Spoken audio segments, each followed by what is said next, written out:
ঠিক আছে, শুরু করো।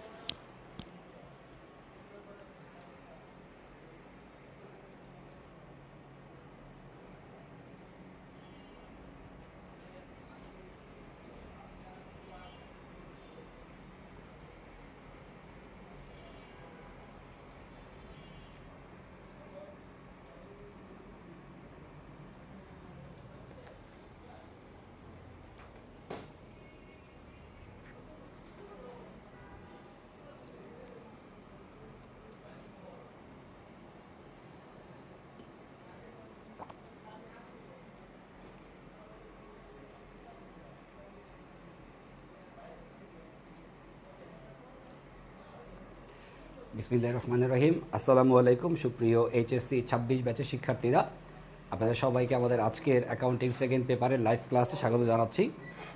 শুরুতেই দুঃখ প্রকাশ, আমাদের এই ক্লাসটা গতকালকে শেষ হয়ে যাওয়ার কথা ছিল, বাট গতকালকে আমাদের এই ফার্মগেট এলাকায়, আমাদের অফিসটা হচ্ছে ফার্মগেট মণিপুরি পাড়ায় প্রচণ্ড পরিমাণে শিলাবৃষ্টি হওয়ার কারণে আমাদের হচ্ছে ট্রান্সফরমার বাস্ট হয়ে আমাদের গতকালকে ক্লাস সবগুলোই আমাদের কেটে গেছিলো। তো এই জন্য আমরা গতকালকের এই ক্লাসটা শেষ করতে পারি নাই। আজকে হচ্ছে সেই ক্লাসের দ্বিতীয় অংশ নিয়ে আমরা হাজির হয়ে গেছি। আমরা আজকে অব্যবসায়ী প্রতিষ্ঠান এর দ্বিতীয় অংশের ক্লাস করব। যারা যারা ক্লাসের শুরুতে আমাকে সালাম দিয়েছেন তাদের সবাইকে একবারে সালামের উত্তর নিয়ে নেই। ওয়ালাইকুম সালাম। প্রত্যেকের নাম মেনশন করতে পারলাম না বলে দুঃখ প্রকাশ করে নিচ্ছি। যারা যারা ক্লাসে আসছেন সবাই একটু পরিচিত ফ্রেন্ড যদি কেউ থেকে থাকে যে এই ব্যাচে ভর্তি হয়েছেন তাদেরকে একটু মেনশন করার চেষ্টা করবেন। সবাই দ্রুত ক্লাসে চলে আসি, আমরা খুব বেশি লেট করতে চাই না। আজকে ক্লাসে এই টপিক আমাদের শেষ করতেই হবে। ওকে, সবাই আশা করি ক্লাসে চলে আসতে পারছেন। আর হচ্ছে গতকালকের ক্লাসে আমরা হচ্ছে যে টপিকটা শুরু করেছিলাম সেই টপিকটার নাম ছিল অব্যবসায়ী প্রতিষ্ঠান। আজকে এই অব্যবসায়ী প্রতিষ্ঠান অংশের আমরা দ্বিতীয় অংশের ক্লাস করতে যাচ্ছি। সবাই রেডি? ওকে, আসেন শুরু করি। আমাদের ক্লাসের মূল আলোচনা যেটা দিয়ে শুরু হবে সেটা হচ্ছে আমরা গতকালকে অব্যবসায়ী প্রতিষ্ঠান সম্পর্কে গুরুত্বপূর্ণ থিওরিটিক্যাল আলোচনা অর্থাৎ বেসিক আলোচনা আমরা অলরেডি যেহেতু গতকালকে শেষ করছি, আজকে আমরা আর কোনো বেসিক আলোচনায় যাব না। আমরা সরাসরি এই টপিক থেকে আমাদের বোর্ড ফাইনাল পরীক্ষাতে আসার মতো প্রশ্নগুলোই আমরা হচ্ছে ক্লাসের মধ্যে সবাই মিলে সমাধান করব। একা একা কেউ সমাধান করব না, সবাই মিলে সমাধান করব। এ প্লাস শুধু আপনাকে একা পেলে হবে না, এ প্লাস সবাইকেই পাইতে হবে। সবাই রেডি? ওকে, আচ্ছা ঠিক আছে, আসেন ক্লাসের আলোচনা শুরু করে দিতে চাই। আমরা আজকে শুরু করব হচ্ছে এমসিকিউ অংশ দিয়ে। এমসিকিউ অংশের প্রথম যে প্রশ্নটা আমাদের সবার সামনে আছে, সবাই দ্রুত কমেন্টে উত্তর লেখার চেষ্টা করব। আজকের ক্লাসে খুব বেশি আলোচনা না, আজকের ক্লাসে সরাসরি হচ্ছে ডিরেক্ট লেখাপড়ায় চলে যাব আমরা। ওকে, সবাই রেডি? ওকে, আসেন শুরু করি। আমাদের কোয়েশ্চেন নাম্বার 1, এই প্রশ্নটা আমরা গতকালকেও পড়ছিলাম যে অব্যবসায়ী প্রতিষ্ঠানের আয়ের প্রধান উৎস যদি জিজ্ঞাসা করা হয় সেক্ষেত্রে অ্যান্সারটা হবে হচ্ছে গ নাম্বার অপশন, চাঁদা হচ্ছে আমাদের আয়ের প্রধান উৎস। চাঁদা ছাড়াও অন্যান্য আয়ের উৎসগুলো আমরা গতদিন শিখছিলাম, মনে থাকার কথা। ভর্তি ফি, তারপরে হচ্ছে অনুদান, এগুলোকে হচ্ছে অন্যান্য উৎস বলা হবে। বাট প্রধান উৎস যদি জিজ্ঞাসা করা হয় তাহলে হচ্ছে সদস্যদের চাঁদা। এটা হচ্ছে কোশ্চেনের সঠিক উত্তর। জি, আমি আলোচনা শুরু করছি, আবার আপনারা কমেন্টে এখনও উত্তর লিখছেন না। 1 নাম্বার কোশ্চেনের উত্তর হবে হচ্ছে চাঁদা।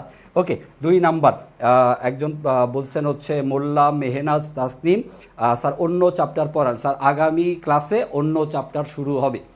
আজকে হচ্ছে এই ক্লাসটা গতকালকে শেষ হইতো, গতকালকে শেষ না হওয়ার কারণে আজকে এটা পড়াচ্ছি। সো এমনটা মনে করার দরকার নাই যে আমরা এই চ্যাপ্টারের উপরে 2টা ক্লাস নিচ্ছি। এই চ্যাপ্টারের উপরে আমরা একটাই ক্লাস নিতাম, বাট এটা হচ্ছে মানে গতকালকের ক্লাসের দ্বিতীয় অংশ, বাকি থেকে যাওয়া অংশ।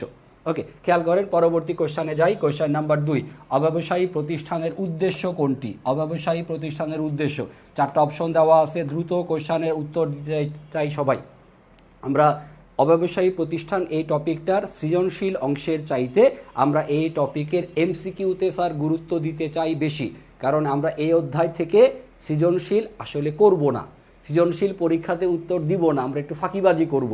10টা চ্যাপ্টারের সৃজনশীল আমরা পড়ব না, আমরা বাছাই করে গুরুত্বপূর্ণ 6টা অধ্যায়ের এমসিকিউ গুরুত্বপূর্ণ 6টা অধ্যায়ের সৃজনশীল করব আমরা। 4টা অধ্যায় কিন্তু আমরা বাদ দিয়ে দিব। সেই কোন 4টা অধ্যায় আমরা বাদ দিব সেটা আমরা এমসিকিউ অংশের আলোচনা শেষের পর আমরা বলে দিব আপনাদেরকে, যে কোন কোন টপিকগুলো আমাদের জন্য অত্যন্ত গুরুত্বপূর্ণ বা কোন টপিকগুলো আমাদের খুব সহজেই আমরা অ্যান্সার করে ফেলতে পারবো, সেটা একটু পরেই আমরা জানতে পারবো। আসেন যা পড়ছিলাম আমরা দেখতে থাকি সবাই। অব্যবসায়ী প্রতিষ্ঠানের উদ্দেশ্য, অব্যবসায়ী প্রতিষ্ঠান তারা হচ্ছে মুনাফা অর্জন তো করবেই না, তারা হচ্ছে সদস্যদেরকে সেবা ও জনকল্যাণমূলক কাজে তারা হচ্ছে নিয়োজিত থাকে। অ্যান্সার হবে হচ্ছে গ নাম্বার অপশন, 2-এর অ্যান্সার গ। পরবর্তী প্রশ্ন যাই, পরবর্তী প্রশ্ন খেয়াল করবেন, কোয়েশ্চেন নাম্বার 3 নাম্বার প্রশ্নে জিজ্ঞাসা করা হচ্ছে অব্যবসায়ী মুনাফাভোগী প্রতিষ্ঠান। স্যার এই কোয়েশ্চেনটা খুবই গুরুত্বপূর্ণ, খুবই গুরুত্বপূর্ণ প্রশ্ন আপনার বোর্ড ফাইনালের জন্য, বোর্ড ফাইনালের জন্য বেশ ইম্পর্টেন্ট প্রশ্ন এটা। দেখেন, মুনাফাভোগী অব্যবসায়ী প্রতিষ্ঠান, আমরা গতদিন ক্লাসে শিখছিলাম যে অব্যবসায়ী প্রতিষ্ঠানকে আমরা মূলত 2টা ভাগে বিভক্ত করি, একটা হচ্ছে মুনাফাভোগী আর একটা হচ্ছে অমুনাফাভোগী। অমুনাফাভোগী কোনগুলো? মসজিদ, এতিমখানা বা দাতব্য প্রতিষ্ঠান, এগুলাকে বলা হবে হচ্ছে অমুনাফাভোগী। বাট মুনাফাভোগী প্রতিষ্ঠান যেটা হবে সেটা হবে প্রকৌশলী কনসালটেন্ট ফার্ম। প্রকৌশলী কনসালটেন্ট ফার্ম অর্থাৎ যারা ইঞ্জিনিয়ার, যারা হচ্ছে বাড়ি ঘরের ডিজাইন করে দেন, এরকমের কনসালটেন্সি ফার্ম যদি বলা হয়, অথবা অপশনে যদি দেওয়া থাকে এরকমের CA farm, chartered accountancy farm, এই সমস্ত প্রতিষ্ঠানগুলোকে বলা হবে হচ্ছে মুনাফাভোগী অব্যবসায়ী প্রতিষ্ঠান। মুনাফাভোগী মানে হচ্ছে তারা তাদের যেই মুনাফাটা হয় সেটা তাদের সদস্যদের মধ্যে বা তাদের পার্টনারদের মধ্যে তারা হচ্ছে বন্টন করে নেয় অথবা ভাগ করে নেয়। আসেন পরবর্তী প্রশ্নে চলে যাই। পরবর্তী প্রশ্ন, আমরা গতদিনের ক্লাসের মধ্যে আরও শিখছিলাম যে অব্যবসায়ী প্রতিষ্ঠানে 3 ধরনের হিসাব রাখতে হয়, মনে থাকার কথা সবার। 3 ধরনের হিসাব রাখতে হয়। প্রথমটা হচ্ছে প্রাপ্তি প্রদান হিসাব, তারপরেরটা হচ্ছে আয় ব্যয় হিসাব, আরেকটা হচ্ছে আর্থিক অবস্থার বিবরণী বা উদ্বৃত্তপত্র। 3টা হিসাবের মধ্যে আমাদের কোয়েশ্চেন নাম্বার 4-এ জিজ্ঞাসা করা হচ্ছে প্রাপ্তি প্রদান হিসাব, যেটা হচ্ছে নগদান বইয়ের মতো, যেখানে সকল নগদ অর্থের প্রাপ্তি এবং নগদ অর্থের প্রদান দেখানো হবে। এইটার স্বাভাবিকভাবে স্যার ডেবিট উদ্বৃত্ত হয় এবং এই ডেবিট উদ্বৃত্ত দ্বারা নির্দেশ করে হাতে নগদ ও ব্যাংকে জমার সমাপনীজের। হাতে নগদ বা ব্যাংকে জমার সমাপনীজের নির্দেশ করা হয় প্রাপ্তি প্রদান হিসাবের ডেবিট উদ্বৃত্ত দ্বারা। এবং অবশ্যই মনে রাখবেন তথ্য যেটা, সেটা হচ্ছে এই প্রাপ্তি প্রদান হিসাবের কখনোই ক্রেডিট জের বা ক্রেডিট উদ্বৃত্ত হবে না, কখনোই এটার ক্রেডিট জের হবে না। খুবই খুবই গুরুত্বপূর্ণ তথ্য, মনে রাখতে হবে খুব ভালো মতো। প্রাপ্তি প্রদান হিসাবের কখনোই ক্রেডিট উদ্বৃত্ত হবে না। স্যার ধীরে ধীরে বোঝার চেষ্টা করতেছি, ধীরে ধীরে পড়ানোর। আমি অনেকটুকু রাস্তা হেঁটে আসছি তো এখন ওই স্পিডের মধ্যেই আসি। অবশ্যই স্লো পড়াবো, কোনো সমস্যা নেই। কোথাও বুঝতে সমস্যা হলে আমাকে সাথে সাথে বলবেন, কোন জায়গাটা বুঝবেন না আমাকে বলবেন সাথে সাথে। এবং গতদিন বলছিলাম নোট করার কথা, মনে আছে কিনা সবার? প্লিজ নোট করবেন, খাতার মধ্যে নোট করবেন। আমি অতিরিক্ত যে তথ্যগুলো লিখবো বোর্ডে সেগুলো খাতার মধ্যে নোট করে রাখতে হবে, নোট করে রাখবেন। যেমন এই যে 4 নাম্বার কোশ্চেনটা পড়াচ্ছি আমি, 4 নাম্বার কোশ্চেনের উত্তরটা আমরা পেরে গেলাম। 4 নাম্বার কোশ্চেনের অতিরিক্ত ইনফরমেশনটা কি লিখবেন খাতায়? নোট, যে প্রাপ্তি প্রদান হিসাবের কখনোই ক্রেডিট জের হবে না, এইটা আপনি নোট করে রাখেন, নোট করে রাখেন। আর ডেবিট উদ্বৃত্ত এটা তো আমরা অপশনের মধ্যে পেয়েই যাচ্ছি, ঠিক আছে। পরবর্তী কোশ্চেনে যাই, 5 নাম্বার। কোনটি? মূলধন জাতীয় ব্যয়। মূলধন জাতীয় ব্যয়, মূলধন জাতীয় ব্যয় মানে হলো যে ব্যয়টা আপনি প্রতিনিয়ত করেন না, প্রতিদিন করেন না, প্রতিদিন যেটা করেন সেটা হচ্ছে মুনাফা জাতীয়। আর যে ব্যয়টা একবার করা হয় এবং যার মাধ্যমে আমাদের দীর্ঘমেয়াদী স্থায়ী সম্পত্তির সৃষ্টি হয় তাকে বলা হয় মূলধন জাতীয় ব্যয়। তাহলে মূলধন জাতীয় ব্যয় হবে কোনটা? মূলধন জাতীয় ব্যয় উদাহরণ হবে হচ্ছে আসবাবপত্র ক্রয়। খেয়াল করেন, আপনার বাসার টেলিভিশন, ফ্রিজ, খাট, আলমারি এগুলো কি আপনারা প্রতিদিন কিনেন? একবার কেনার পরে 5-10 বছরে আর কেনার চিন্তা করি না। তাহলে আসবাবপত্র ক্রয় করতে আমাদের যেই টাকাটা খরচ হয় বা ব্যয় হয় সেটাকে কোন ধরনের ব্যয় বলবো আমরা? মূলধন জাতীয় ব্যয়। তাহলে মূলধন জাতীয় ব্যয়ের আরও উদাহরণ কি বলা যেতে পারে? যন্ত্রপাতি ক্রয়, তারপরে হচ্ছে আমাদের দালান কোঠা ক্রয়, জমি ক্রয়, এই ধরনের দীর্ঘমেয়াদী স্থায়ী সম্পত্তি ক্রয় করার জন্য যে ব্যয়টা হবে সেটাকে বলা হবে মূলধন জাতীয় ব্যয়। অন্যদিকে এখানে বাকি অপশনগুলো ভাড়া, তারপর হচ্ছে বেতন, তারপর হচ্ছে মণিহারি ক্রয়, এই উদাহরণগুলোকে আমরা বলবো মুনাফা জাতীয় ব্যয়। মুনাফা জাতীয় ব্যয় অর্থাৎ যে ব্যয়গুলো প্রত্যেক বছরেই আমরা করি, যেই ব্যয়গুলো প্রত্যেক বছরেই করা হবে সেগুলা মুনাফা জাতীয়, আর যেই ব্যয়গুলো একবার করা হবে 5, 7, 10 বছরে আর করা হবে না সেগুলোকে বলবো মূলধন জাতীয় ব্যয়। তারপর কোয়েশ্চেন নাম্বার 6 বলা আছে নিচের কোন দফাটা প্রাপ্তি প্রদান হিসাবের অন্তর্ভুক্ত নয়। প্রাপ্তি প্রদান হিসাবে যে দফাটা আসবে না, খুব মনোযোগ দিয়ে যদি আমরা একটু বোঝার চেষ্টা করি, এখানে প্রাপ্তি প্রদান হিসাবে আমরা সকল প্রকারের নগদ অর্থের প্রাপ্তি এবং নগদ অর্থের প্রদান লিপিবদ্ধ করব, অর্থাৎ কোনো রকমের বকেয়া এই জায়গাতে থাকবে না। তবে আমরা কিন্তু অগ্রিম টাকা যদি কারো কাছ থেকে পাই সেটা তো অবশ্যই আমরা গ্রহণ করব। তাহলে অগ্রিম চাঁদা এটা প্রাপ্তি প্রদান হিসাবের অন্তর্ভুক্ত, কিন্তু অন্তর্ভুক্ত নয় হচ্ছে স্যার বকেয়া চাঁদা। চাঁদা বকেয়া আছে, তার মানে কি চাঁদা এখনও আপনি পান নাই, যেটা আপনি এখন পর্যন্ত পান নাই, গ্রহণ করেন নাই, সেটা প্রাপ্তি প্রদান হিসাবের অন্তর্ভুক্ত হবে না। তাহলে আমরা পেয়েছি কি কি? অগ্রিম চাঁদা বাবদ নগদ অর্থের প্রাপ্তি, অনুদান বাবদ এককালীন নগদ অর্থের প্রাপ্তি, উইলকৃত ধন দৌলত এককালীন প্রাপ্তি, এই সবগুলো আমাদের প্রাপ্তি প্রদান হিসাবে আসবে। সরঞ্জাম মুনাফা জাতীয় ব্যয় না স্যার, সরঞ্জাম দ্বারা কাকে বোঝানো হচ্ছে? যন্ত্রপাতি বা সরঞ্জাম, এগুলো হবে স্যার মূলধন জাতীয় ব্যয়। সরঞ্জাম আপনি তো 1 বছরের জন্য কিনবেন না, অ্যাক্সেসরিজ বা সরঞ্জাম দীর্ঘ সময়ের জন্য কেনা হবে। যন্ত্রপাতি, আসবাবপত্র, দালান কোঠা, সরঞ্জাম, বিল্ডিং ইত্যাদি বিষয়গুলোকে মূলধন জাতীয় ব্যয় বলা হবে। জাস্ট আপনি নামটা শুনে বুঝার চেষ্টা করবেন যে এইটা কি আমার 1 বছরের মধ্যে শেষ হয়ে যাবে নাকি একাধিক বছরে সুবিধা পাবো। আমরা সরঞ্জাম থেকে আমরা একাধিক বছরে সুবিধা পাবো, সো সরঞ্জাম অবশ্যই হবে মূলধন জাতীয় ব্যয়, মূলধন জাতীয় ব্যয় হবে। এবার আসেন পরবর্তী অত্যন্ত গুরুত্বপূর্ণ এবং একটু জটিল টাইপের একটা কোশ্চেন সমাধান করতে যাচ্ছি আমরা। কোশ্চেন নাম্বার 7 নাম্বার প্রশ্ন, খেয়াল করেন। প্রাপ্তি প্রদান হিসাবের ক্রেডিট পাশে 5% ঋণের 6 মাসের সুদের পরিমাণ ৩৯০০ টাকা। তাহলে আমাদের ঋণের সুদ দেওয়া আছে, ঋণের সুদ কত মাসের জন্য বলছে? 6 মাসের জন্য। 6 মাসে ঋণের সুদের পরিমাণ কত? ৩৯০০ টাকা। প্রশ্ন হচ্ছে তাহলে ঋণের পরিমাণ কত টাকা ছিল, কত টাকা হবে ঋণের পরিমাণ, এটা নির্ণয় করতে চাই। ঋণের পরিমাণ নির্ণয় করব কিভাবে? একটু মনোযোগ দিয়ে যদি স্যার বোর্ডে খেয়াল করেন, আমরা ঋণের পরিমাণ কত এই অ্যামাউন্টটা জানি না, খালি বাক্স এঁকে রাখলাম। ঋণের পরিমাণ যতই হোক না কেন তার উপরে সুদ হবে কত?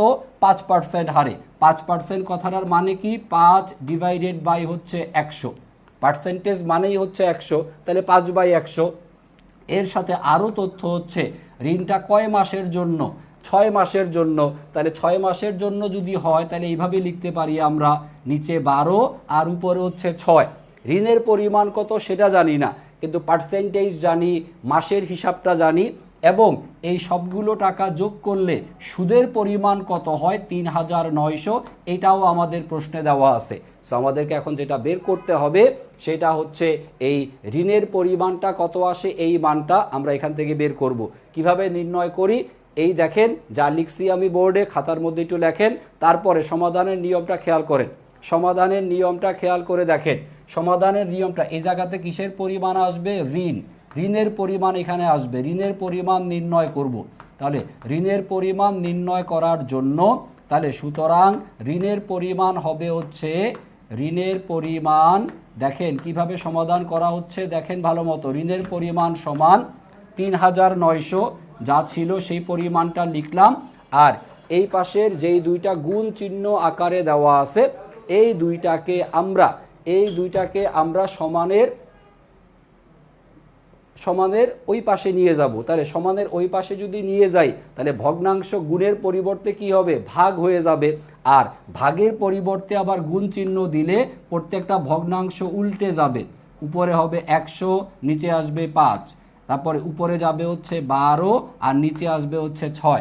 দেখেন বুঝতে পারছেন কিনা, ভগ্নাংশ দুইটা সমানের এই পাশে গুণ অবস্থায় ছিল, সমানের ওই পাশে গেলে কি হবে ভাগ, ভাগের পরিবর্তে গুণ চিহ্ন দিলে ভগ্নাংশ উল্টে যাওয়ার নিয়ম। এবার একটু দয়া করে ক্যালকুলেশন করে দেখেন মান কত আসে, উত্তর কত হয়। দেখেন খুব সহজেই করা যাবে। 5 দিয়ে 100 কাটলে কত হয় 20, আর 6 দিয়ে 12 কাটলে কত হচ্ছে 2, আর এই 20 আর 2 গুণ করলে কত হবে 3900, 3900 ইন্টু 20 ইন্টু 2 তার মানে হচ্ছে 40। তাহলে 3900কে 40 দ্বারা আপনি গুণ করবেন। ক্যালকুলেশনটা এরকমভাবে করতে পারি আমরা, 4 দিয়ে 9 রে গুণ করি, 4 নং 36-এর 6, হাতে রইল 3, 4 দিয়ে 3 রে গুণ করি, 3 4-এ 12, 12 আর 3-এ হচ্ছে 15, 156, এই দুইটা শূন্য এই একটা শূন্য, তিনটা শূন্য বসাবো, 1,56,000 টাকা আসতেছে আমার। আপনাদের কত আসে উত্তর, 1,56,000 হয় কিনা, 1,56,000 হয় কিনা আমাকে একটু কমেন্ট করে জানান। এবং ক্যালকুলেশনটা বুঝতে পারছেন কি না। এই টাইপের প্রশ্ন পরীক্ষাতে যদি আসে তাহলে দ্রুত সমাধান করার জন্য আপনাকে প্র্যাকটিস করাটা জরুরি। পরীক্ষার হলে গিয়ে যদি আপনি করার চিন্তা করেন জীবনও মিলাইতে পারবেন না, বাসায় প্র্যাকটিস করতে হবে। সো এই অঙ্কটা ক্যালকুলেশনটা খুবই খুবই ঝামেলাপূর্ণ। সো আমি লিখে দিছি, আশা করি খাতায় এতক্ষণে আপনাদের তোলা হয়ে যাওয়ার কথা। খাতায় যদি তুলে থাকেন এই অঙ্কটা প্লিজ ক্লাস শেষে আরও একবার দুইবার বুঝে নেবেন। কোথাও কারো ঝামেলা মনে হচ্ছে কিনা আমাকে কমেন্টে জানাতে পারেন। ক্যালকুলেশন বুঝতে কারো ঝামেলা মনে হচ্ছে কিনা। ওকে, পরবর্তী কোশ্চেনে যাই। কোশ্চেন নাম্বার 8, ব্যয় অতিরিক্ত আয়। ব্যয় অতিরিক্ত আয় তার মানে ব্যয়ের চাইতে আয়ের পরিমাণটা অধিক হচ্ছে। ব্যয় অতিরিক্ত আয় এটা দ্বারা কি বুঝায়, ব্যয় অতিরিক্ত আয় দ্বারা বুঝায় হচ্ছে যে মোট মুনাফা জাতীয় আয় হচ্ছে মোট মুনাফা জাতীয় ব্যয়ের চেয়ে বেশি। তাহলে বেশি কোনটা, বেশি হচ্ছে মুনাফা জাতীয় আয় বেশি কার চাইতে, ব্যয়ের চাইতে বেশি। তখনই আসবে হচ্ছে ব্যয় অতিরিক্ত আয়। এই ব্যয় অতিরিক্ত আয় এটা আসবে হচ্ছে আয় ব্যয় হিসাবে। আয় ব্যয় হিসাব অব্যবসায়ী প্রতিষ্ঠানে আমরা যে 2 নাম্বার হিসাবটা রাখি আয় ব্যয় হিসাবের জন্য, আয় ব্যয় হিসাবের মধ্যে এক হিসাবকালের ক্যালকুলেশন আর একটু বুঝাইতে বলছেন। ক্যালকুলেশনটা আবার একটু বুঝান, ঠিক আছে? ক্যালকুলেশন যদি আবার একটু বুঝাইতে হয় কোন জায়গা থেকে বুঝাবো? আচ্ছা, আমি ক্যালকুলেশনটা আরও একবার যদি লিখি তাহলে মনে হয় আর একটু বুঝবেন ভালো মতো। ঋণের পরিমাণ জানা নাই, ইন্টু হচ্ছে ঋণের পার্সেন্টেজ 5%, তার মানে 5/100, আর ঋণ হচ্ছে 6 মাসের জন্য, তাই 6 ডিভাইডেড বাই 12 সমান দিয়ে ঋণের সুদের পরিমাণ 3,900। এখান থেকে যদি আমরা ঋণের পরিমাণ নির্ণয় করতে চাই, ঋণের পরিমাণ নির্ণয় করার জন্য 3,900 আর এই পাশের যেই দুইটা ভগ্নাংশ আছে সমানের ওই পাশে নিয়ে আপনি উল্টা করে লিখবেন, কারণ এই পাশে গুণ আছে, সমানের ওই পাশে গেলে চিহ্ন উল্টে ভাগ হবে। ভাগের পরিবর্তে গুণ চিহ্ন দিলে ভগ্নাংশ উল্টা করে লেখার নিয়ম। উপরে 100 নিচে 5 আর এখানে উপরে 12 আর নিচে হচ্ছে 6। জাস্ট এই জায়গাটুকু আপনি ক্যালকুলেটারে করেন তাইলে আপনার জন্য সুবিধা হবে। ক্যালকুলেটারে করেন, আর এখানে হাতে কলমে কিভাবে করতে হয়, কারণ বিশ্ববিদ্যালয়ের ভর্তি পরীক্ষাতে গিয়ে ক্যালকুলেটর ব্যবহার করা যায় না। আমরা ক্যালকুলেটর ব্যবহার করতে করতে এত অভ্যস্ত হয়ে গেছি যে আমরা কাটাকাটি করে ক্যালকুলেশন অনেক ক্ষেত্রে বুঝি না। তাই আমি এখানে দেখানোর চেষ্টা করছিলাম, যদি এই হাতে কলমের ক্যালকুলেশনের জায়গাটা বুঝতে সমস্যা হয় কোনো সমস্যা নাই আপনার, আপনি শুধু এই ক্যালকুলেশন অংশটুকু যে জায়গাটা এখানে লিখে দেওয়া আছে এই 3,900 100 দিয়ে গুণ করবেন, 5 দিয়ে ভাগ দিবেন, যেটা আসবে সেটাকে আবার হচ্ছে 12 দিয়ে গুণ করবেন, 6 দ্বারা ভাগ করবেন, তাহলে উত্তর চলে আসবে। অথবা আপনি সহজে এইভাবেও বুঝতে পারেন 3,900 এখানে আপনি 5 দিয়ে 100কে যখন ভাগ করবেন কত আসবে 20, আর 6 দিয়ে 12কে ভাগ করলে কত আসবে 2। সো 3,900 গুণন 20 গুণন 2, এইটা করলেই আপনার উত্তর আসবে 1,56,000 টাকা। আশা করি এবার অন্তত বুঝতে পারার কথা, ঠিক আছে? যা পড়ছিলাম আমরা, তারপরে ব্যয় অতিরিক্ত আয়, এটা দ্বারা যেটা বোঝানো হবে ব্যয় অতিরিক্ত আয় এইটা আসবে কোন হিসাবে? আয় ব্যয় হিসাবে। আয় ব্যয় হিসাবে কি লেখা হয়? আয় ব্যয় হিসাবে সকল মুনাফা জাতীয় আয় এবং সকল মুনাফা জাতীয় ব্যয় দেখানো হবে। কাকে কাকে? মুনাফা জাতীয় আয়, মুনাফা জাতীয় ব্যয়। সাধারণত আমাদের আয়ের পরিমাণ বেশি হয়, সাধারণত আয়ের পরিমাণ বেশি হয় কার চাইতে? ব্যয়ের চাইতে। ব্যয়ের চাইতে আয়ের পরিমাণ যদি বেশি হয় সেই অবস্থাটাকে বলা হবে ব্যয় অতিরিক্ত আয়। ব্যয় অতিরিক্ত আয় দ্বারা আমরা মূলত মুনাফা বা লাভের পরিমাণকে বুঝিয়ে থাকি, মুনাফা বা লাভ বোঝানো হয়ে থাকে। তবে অব্যবসায়ী প্রতিষ্ঠানে মুনাফা বা লাভ না বলে বলা হয় ব্যয় অতিরিক্ত আয়। উল্টাটা যদি হয় যেমন এইখানে ঘ নাম্বার অপশনে দেখবেন, ঘ নাম্বার অপশনে বলছে মুনাফা জাতীয় ব্যয়। মুনাফা জাতীয় ব্যয় এর পরিমাণটা বেশি কার চাইতে? আয়ের চেয়ে। এই অবস্থাটা যদি হয় যে ঘ নাম্বার অপশন এইটাকে বলা হবে হচ্ছে স্যার আয় অতিরিক্ত ব্যয়। আয় অতিরিক্ত ব্যয় বলা হবে এই শব্দটাকে, আয় অতিরিক্ত ব্যয়। তাহলে আমরা দুটা জিনিস শিখে রাখলাম এখান থেকে, একটা হচ্ছে ব্যয় অতিরিক্ত আয় আর একটা হচ্ছে আয় অতিরিক্ত ব্যয়। আয় অতিরিক্ত ব্যয় এই শব্দটার দ্বারা ক্ষতি বা লোকসানকে নির্দেশ করে। তাহলে গ নাম্বার অপশন হচ্ছে উত্তর ব্যয় অতিরিক্ত আয়, আর ঘ নাম্বার অপশন হচ্ছে আয় অতিরিক্ত ব্যয়। আয় অতিরিক্ত ব্যয় ক্ষতিকে নির্দেশ করে, ব্যয় অতিরিক্ত আয় মুনাফা বা লাভকে নির্দেশ করে। ব্যয় অতিরিক্ত আয় এটা হচ্ছে মূলধন তহবিলের সাথে যোগ হয়। ব্যয় অতিরিক্ত আয় এটা মূলধন তহবিলের সাথে হবে যোগ, আর আয় অতিরিক্ত ব্যয় এটা মূলধন তহবিল থেকে বিয়োগ হবে বা বাদ যাবে। মূলধন তহবিল থেকে এটাকে বিয়োগ করে দেখাতে হবে। মূলধন তহবিল থেকে বিয়োগ হবে কোনটা? মূলধন তহবিল থেকে বিয়োগ হবে আয় অতিরিক্ত ব্যয়, আর মূলধন তহবিলের সাথে যোগ হবে কোনটা? ব্যয় অতিরিক্ত আয়। দেখেন এই পর্যন্ত বুঝতে পারছেন কিনা? যদি বোঝা হয়ে থাকে সুন্দর মতো একটু নোট করে ফেলেন, যদি নোট না করে থাকেন একটা স্ক্রিনশট নিয়ে রাখেন, জাস্ট একটা স্ক্রিনশট নিয়ে রাখেন, দেন তারপরে আপনার খাতার মধ্যে লিখে লিখবেন। এই 7 নাম্বার এবং 8 নাম্বার এই দুইটা প্রশ্ন আপনার পরীক্ষার জন্য বেশ গুরুত্বপূর্ণ। নোট এবং স্ক্রিনশট যদি শেষ হয়ে থাকে আমরা পরবর্তী কোশ্চেনে যেতে চাই। ক্লিয়ার সবার কাছে এই পর্যন্ত? ক্লিয়ার হয়েছেন কিনা? এখানে আমি এমসিকিউ অংশগুলোকে বেশি গুরুত্ব দিয়ে পড়াচ্ছি, কারণ এই চ্যাপ্টারটা থেকে আমরা সৃজনশীলের চাইতে এমসিকিউতে গুরুত্ব দিব বেশি। এমসিকিউ আসবে কয়টা? সর্বোচ্চ এমসিকিউ আসবে এই চ্যাপ্টার থেকে 2টা বা 3টা। এই 2টা বা 3টা এমসিকিউ আমাদের পারা লাগবে, এখানে মিস করা যাবে না। কারণ এমসিকিউ 30-এ 30 পাওয়ার টার্গেট করা দরকার নাই, 30-এ 29 পাইতে হবে। 30-এ 29 পাইতে হবে। সর্বোচ্চ একটা কোশ্চেন আপনি বাদ দিতে পারেন, বাট বাকি সবগুলো আপনাকে পারতেই হবে। দেখেন কোশ্চেন নাম্বার 9 নাম্বার প্রশ্ন আমরা দেখি, বলা আছে আয় ব্যয় হিসাবের ক্রেডিট জের। আয় ব্যয় হিসাবের ক্রেডিট জের এইটা ব্যবসায় প্রতিষ্ঠানে কি হিসেবে গণ্য হয়? আয় ব্যয় হিসাবের ক্রেডিট জের নির্দেশ করবে কাকে? ক্রেডিট জের নির্দেশ করবে হচ্ছে ব্যবসায় প্রতিষ্ঠানের জন্য, সাধারণ ব্যবসায় প্রতিষ্ঠানের জন্য এটা হচ্ছে নিটলাভ। কিন্তু অব্যবসায়ী প্রতিষ্ঠানে এই ক্রেডিট জেরটাকে বলা হয় হচ্ছে ব্যয় অতিরিক্ত আয়।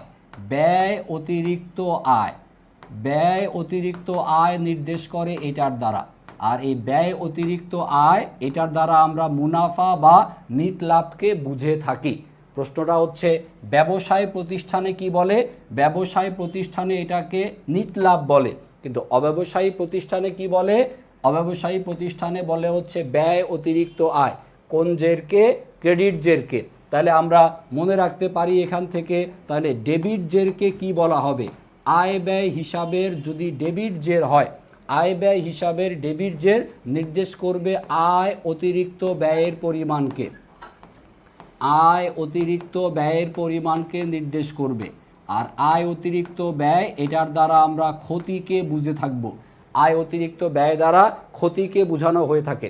তারপর কোশ্চেন নাম্বার 10-এ যাই। 10-এ বলা আছে আয় ব্যয় হিসাবে কোনটিকে দেখানো হয় না? কোন হিসাবটি আসবে না? আয় ব্যয় হিসাবে কোন হিসাবটি আসবে না? আয় ব্যয় হিসাবে আমাদের মুনাফা জাতীয় আয় এবং মুনাফা জাতীয় ব্যয় আসে। তাহলে মুনাফা জাতীয় আয় ব্যয়ের বাইরে যেটা সেইটাই এখানে উত্তর হবে। তাহলে প্রাঙ্গণ কর, প্রাঙ্গণ কর, কর আপনি প্রত্যেক বছর দেন। ব্যবসায় প্রতিষ্ঠানের যেগুলো সম্পত্তি সেগুলোর উপরে কর দিতে হয় প্রত্যেক বছর। তারপর হচ্ছে প্রাঙ্গণের রক্ষণাবেক্ষণ করা, মেইনটেনেন্স কস্ট, এটাও আপনাকে প্রতিনিয়ত সংগঠিত হবে। প্রাঙ্গণ রক্ষকের মজুরি, মজুরি আপনাকে প্রত্যেক বছরেই আপনাকে প্রদান করতে হবে। কিন্তু প্রাঙ্গণ উন্নয়ন এইটা হচ্ছে আপনার মূলধন জাতীয় ব্যয় হিসেবে গণ্য হবে। এইটাকে আমরা দেখাবো আর্থিক অবস্থার বিবরণী বা উদ্বৃত্তপত্রে। তাহলে প্রাঙ্গণ উন্নয়ন এটা কোথায় যাবে? প্রাঙ্গণ উন্নয়ন যাবে হচ্ছে স্যার উদ্বৃত্তপত্রে। এইটা আয় ব্যয় হিসাবে দেখানো হবে না, আয় ব্যয় হিসাবে আসবে না। তারপর পরবর্তী প্রশ্ন যাওয়ার আগে 9-10 বুঝছে কিনা সবাই? ঠিক আছে, কমেন্টে উত্তরের সংখ্যা কমে গেছে কেন ভাই? লোকজন কোথায় গেল? কমেন্টে উত্তর লিখছেন না কেন আপনারা? যারা যারা ক্লাস দেখতেছেন কমেন্টে উত্তর লিখছেন না কেন? পরীক্ষা কি জুন মাসের 7 তারিখে আমি গিয়ে দিব না আপনারা দিবেন? সো কমেন্টে উত্তর যদি না লেখেন তাহলে কিভাবে হবে? সবাই সবাই কমেন্টে উত্তর লিখবেন, যারা যারা ক্লাস দেখতেছেন সবাই অবশ্যই লিখবেন উত্তর। ঠিক আছে, আসেন পরবর্তী প্রশ্নে যাই। পরবর্তী প্রশ্ন কোশ্চেন নাম্বার 11 সমাধান করি আমরা। দেখেন 11 নাম্বার প্রশ্ন, এই প্রশ্নটা আপনার বেশ বেশ বেশ ইম্পর্টেন্ট। এই টাইপের একটা প্রশ্ন আসা উচিত পরীক্ষাতে। আর যদি বোর্ড পরীক্ষাতে না আসে তাহলে কনফার্ম ধরে রাখেন অ্যাডমিশন টেস্টে এই টাইপের একটা কোশ্চেন আপনি পাবেনই। বিশ্ববিদ্যালয়ের ভর্তি পরীক্ষাতে প্রাঙ্গণ কর কি? প্রাঙ্গণ কর প্রথম আগে বুঝেন প্রাঙ্গণ মানে কি। প্রাঙ্গণ এর ইংরেজি নাম হচ্ছে প্রিমিসেস, আর প্রিমিসেস এর বাংলা বলা যেতে পারে হচ্ছে আঙ্গিনা বা উঠান বা খোলা জায়গা। যেমন মনে করেন আপনার একটা বিল্ডিংয়ের সামনেই একটু যে খোলা জায়গা থাকে, যে জায়গাতে আমরা সাধারণত বাগান টাগান করে রাখি সৌন্দর্য বৃদ্ধির জন্য, ওই অংশটাকে বলা হয় হচ্ছে প্রাঙ্গণ, আঙ্গিনা বা গ্রামের ভাষায় সেটাকে উঠান বলা হয়, উঠান।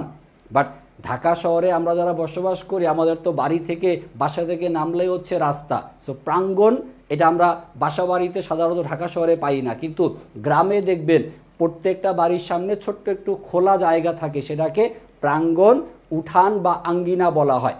সো এটা একটা জমি খণ্ড, তো এই জমিটার উপরে আপনাকে কি করতে হবে? কর দিতে হবে। সেজন্য প্রাঙ্গণ কর এটা মুনাফা জাতীয় ব্যয়, কিন্তু প্রাঙ্গণের উন্নয়ন মূলধন জাতীয় ব্যয় হিসেবে গণ্য হয়। আসেন কোশ্চেন দেখি নাম্বার 11।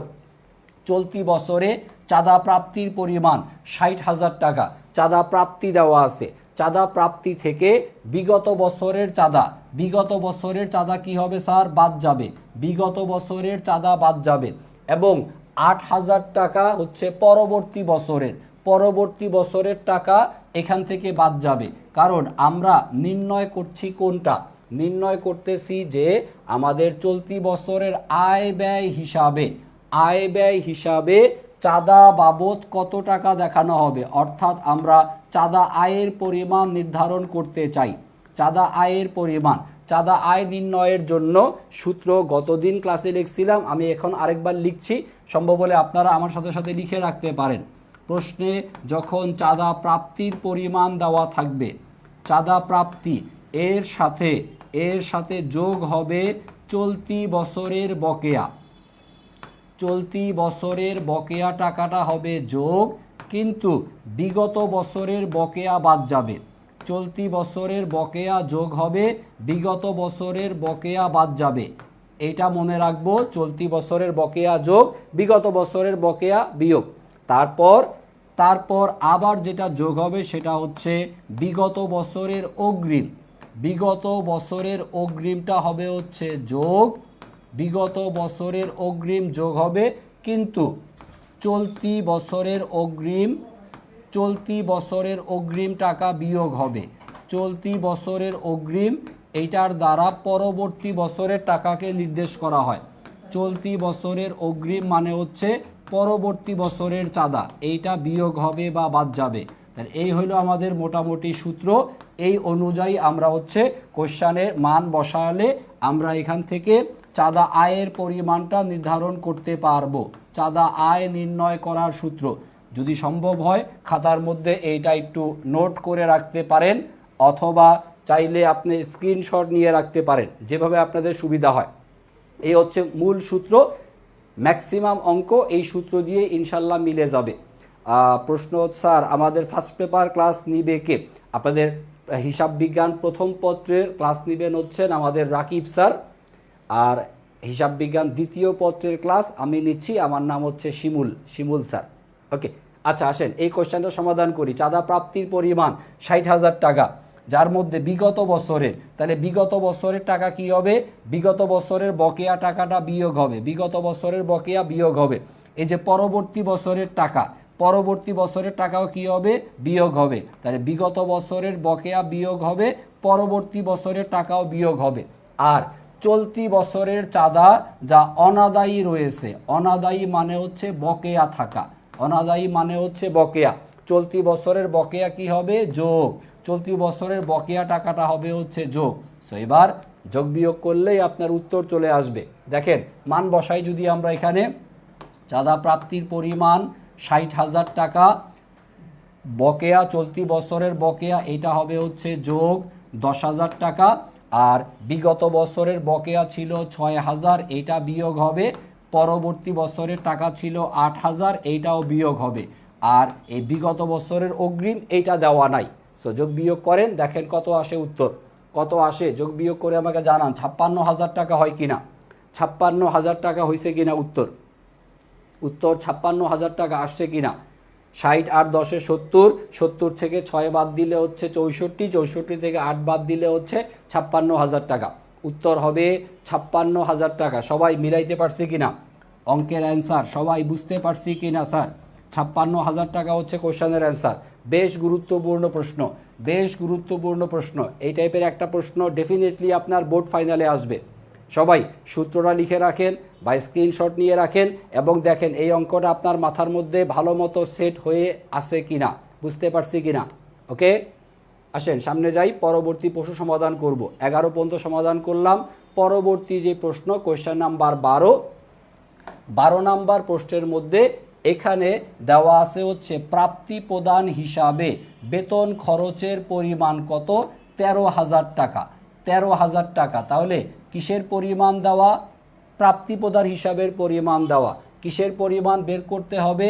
মোট বেতন খরচের পরিমাণ, মোট বেতন খরচের পরিমাণ, অর্থাৎ যেটা আপনি আয় ব্যয় হিসাবে দেখাবেন, আয় ব্যয় হিসাবে মোট খরচের টাকা কত এইটা নির্ণয় করতে বলা আছে।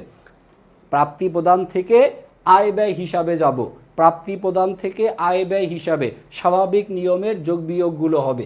স্বাভাবিক নিয়মের যোগ বিয়োগের ক্ষেত্রে টাকার পরিমাণ দেওয়া কত? 13,000, এর সাথে আমরা চলতি বছরের বকেয়া, চলতি বছরের বকেয়া বেতন যোগ হবে, চলতি বছরের বকেয়া যোগ হবে, আর গত বছরের বকেয়া, বিগত বছরের বকেয়া টাকা বাদ যাবে, বিগত বছরের বকেয়া টাকাটা হবে হচ্ছে বিয়োগ, তাইলে উত্তর হয়ে যাবে। তাহলে চলতি বছরের বকেয়া বাবদ যোগ হবে 3,000 টাকা, আর বিগত বছরের বকেয়া বাবদ বাদ যাবে 2,500। তাহলে আমাদের উত্তর আসে হচ্ছে 13,500 টাকা। উত্তর 13,500, অপশন নাম্বার খ, অপশন নাম্বার খ। স্যার এত স্লো করালে তো হবে না। আচ্ছা সমস্যা নাই, শেষ করবো ইনশাল্লাহ, খুব তাড়াতাড়ি শেষ হবে। ধীরে ধীরে পড়তে থাকেন, তাড়াহুড়া করার দরকার নাই, কারণ সবাইকে নিয়েই তো সামনে আগাইতে হবে। কোশ্চেন নাম্বার 12 ক্লিয়ার সবার কাছে? ওকে, আসেন সামনে যাই। পরবর্তী প্রশ্ন, পরবর্তী প্রশ্ন 12-র পরে কোশ্চেন নাম্বার 13-তে আসি। 13 নাম্বার প্রশ্ন, 13 নাম্বার প্রশ্নে দেখেন এখানে বলে দেওয়া আছে কিসের কিসের পরিমাণ। 13 নাম্বার প্রশ্নে উষা সেবা সংঘের মোট সদস্য সংখ্যা দেওয়া আছে 890 এবং বার্ষিক চাঁদার হার সদস্য প্রতি জনপ্রতি হচ্ছে 50 টাকা, জনপ্রতি 50 টাকা দেওয়া আছে, সদস্য সংখ্যা এবং চাঁদার হার দেওয়া আছে। প্রশ্নে বলা আছে আয় ব্যয় হিসাবে চাঁদা বাবদ কত টাকা দেখানো হবে, অর্থাৎ আমরা আয় ব্যয় হিসাবে চাঁদা আয় এর পরিমাণ নির্ণয় করতে চাই।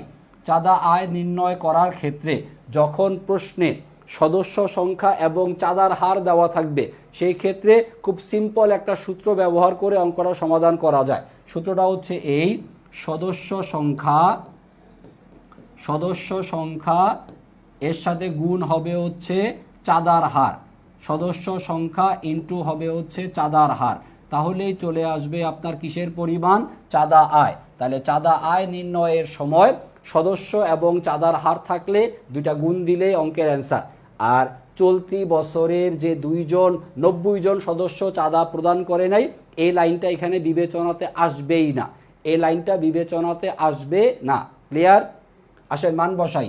সদস্য সংখ্যা কত, 890, গুণ করেন চাঁদার হার কত, বার্ষিক প্রত্যেক বছরে কত করে, 50 টাকা। তাহলে 890 ইন্টু হবে 50, ক্যালকুলেশন করে দেখেন উত্তর কত হয়।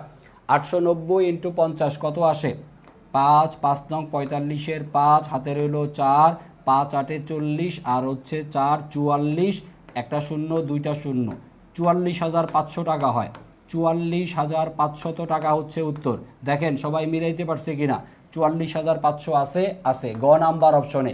তাহলে যখন সদস্য সংখ্যা এবং চাঁদার হার থাকবে, সদস্য সংখ্যা এবং চাঁদার হার থাকবে, তখন দুটাকে গুণ দিলেই চাঁদা আয়ের পরিমাণ চলে আসবে। ক্লিয়ার? সামনে যাই, পরবর্তী প্রশ্ন দেখব। কোশ্চেন 13-র পরে 14 নাম্বার প্রশ্নে দেখবেন এইখানে বলে দেওয়া আছে আরও একটা গুরুত্বপূর্ণ প্রশ্ন। এই টাইপের প্রশ্ন পরীক্ষাতে আসার খুব ভালো সম্ভাবনা আছে, হয় চাঁদার অঙ্ক আসবে, নাহলে এই রকমের ভগ্নাংশ টাইপের একটা অঙ্ক আসবে। কোশ্চেন নাম্বার 14, প্রাপ্তি প্রদান হিসাবে মজুরি বাবদ প্রদান টাকার পরিমাণ হচ্ছে 50,000 টাকা। মজুরি বাবদ আপনি প্রদান করছেন 50,000, যার মধ্যে অগ্রিম মজুরি হচ্ছে 2,000 টাকা। তাহলে অগ্রিম যে মজুরি, এটা তো পরবর্তী বছরের জন্য দেয়া হয়েছে, এটা তো এই বছরের জন্য না। তাহলে চলতি বছরের মজুরি বাবদ প্রদান কত সেটা বের করি। চলতি বছরের মজুরি বাবদ প্রদান, চলতি বছরের মজুরি বাবদ প্রদান এর পরিমাণ কত হয় বের করে নেই আগে। চলতি বছরে আমরা মোট টাকা দিছি 50,000, কিন্তু এই 50,000 টাকার মধ্যে 2,000 টাকা হচ্ছে অগ্রিম। তো অগ্রিম টাকা তো আপনি হিসাবে নেবেন না, অগ্রিম টাকা বাদ দিবেন। অগ্রিম টাকা বাদ দিলে কত হয়, 48,000 টাকা। তাহলে আমাদের চলতি বছরের মজুরি বাবদ প্রদানের পরিমাণ কত, 48,000। প্রশ্ন হচ্ছে আমাদের এখান থেকে, বছরের শেষে মোট মজুরি এর 5/1 অংশ বকেয়া থাকলে সংশ্লিষ্ট বছরে মোট মজুরি কত এবং বকেয়া মজুরির পরিমাণ কত, দুইটা মান বের করতে বলা আছে। মোট মজুরি কত এবং বকেয়া মজুরি কত, কিভাবে নির্ণয় করব? প্রথম কাজ, আমরা এই 50 থেকে অগ্রিমের 2,000 টাকা বাদ দিয়ে বের করছি আমাদের এই বছরের খরচ কত, 48,000 টাকা। প্রশ্নে বলা আছে আমাদের মজুরি বাবদ বকেয়া আছে কত, বকেয়া মজুরির পরিমাণ, বকেয়া মজুরি এর পরিমাণ হচ্ছে কত, 5/1 অংশ। 5/1 অংশ আছে হচ্ছে আমাদের বকেয়া। 5/1 অংশ যদি স্যার বকেয়া থাকে, তাহলে অ্যাকচুয়ালি আপনি মজুরি বাবদ প্রদান করছেন কত অংশ, মজুরি বাবদ প্রদান করছেন 5/1 তো বকেয়া, তাহলে মজুরি বাবদ প্রদান করছেন কত, 5/4 অংশ অলরেডি আপনি প্রদান করছেন।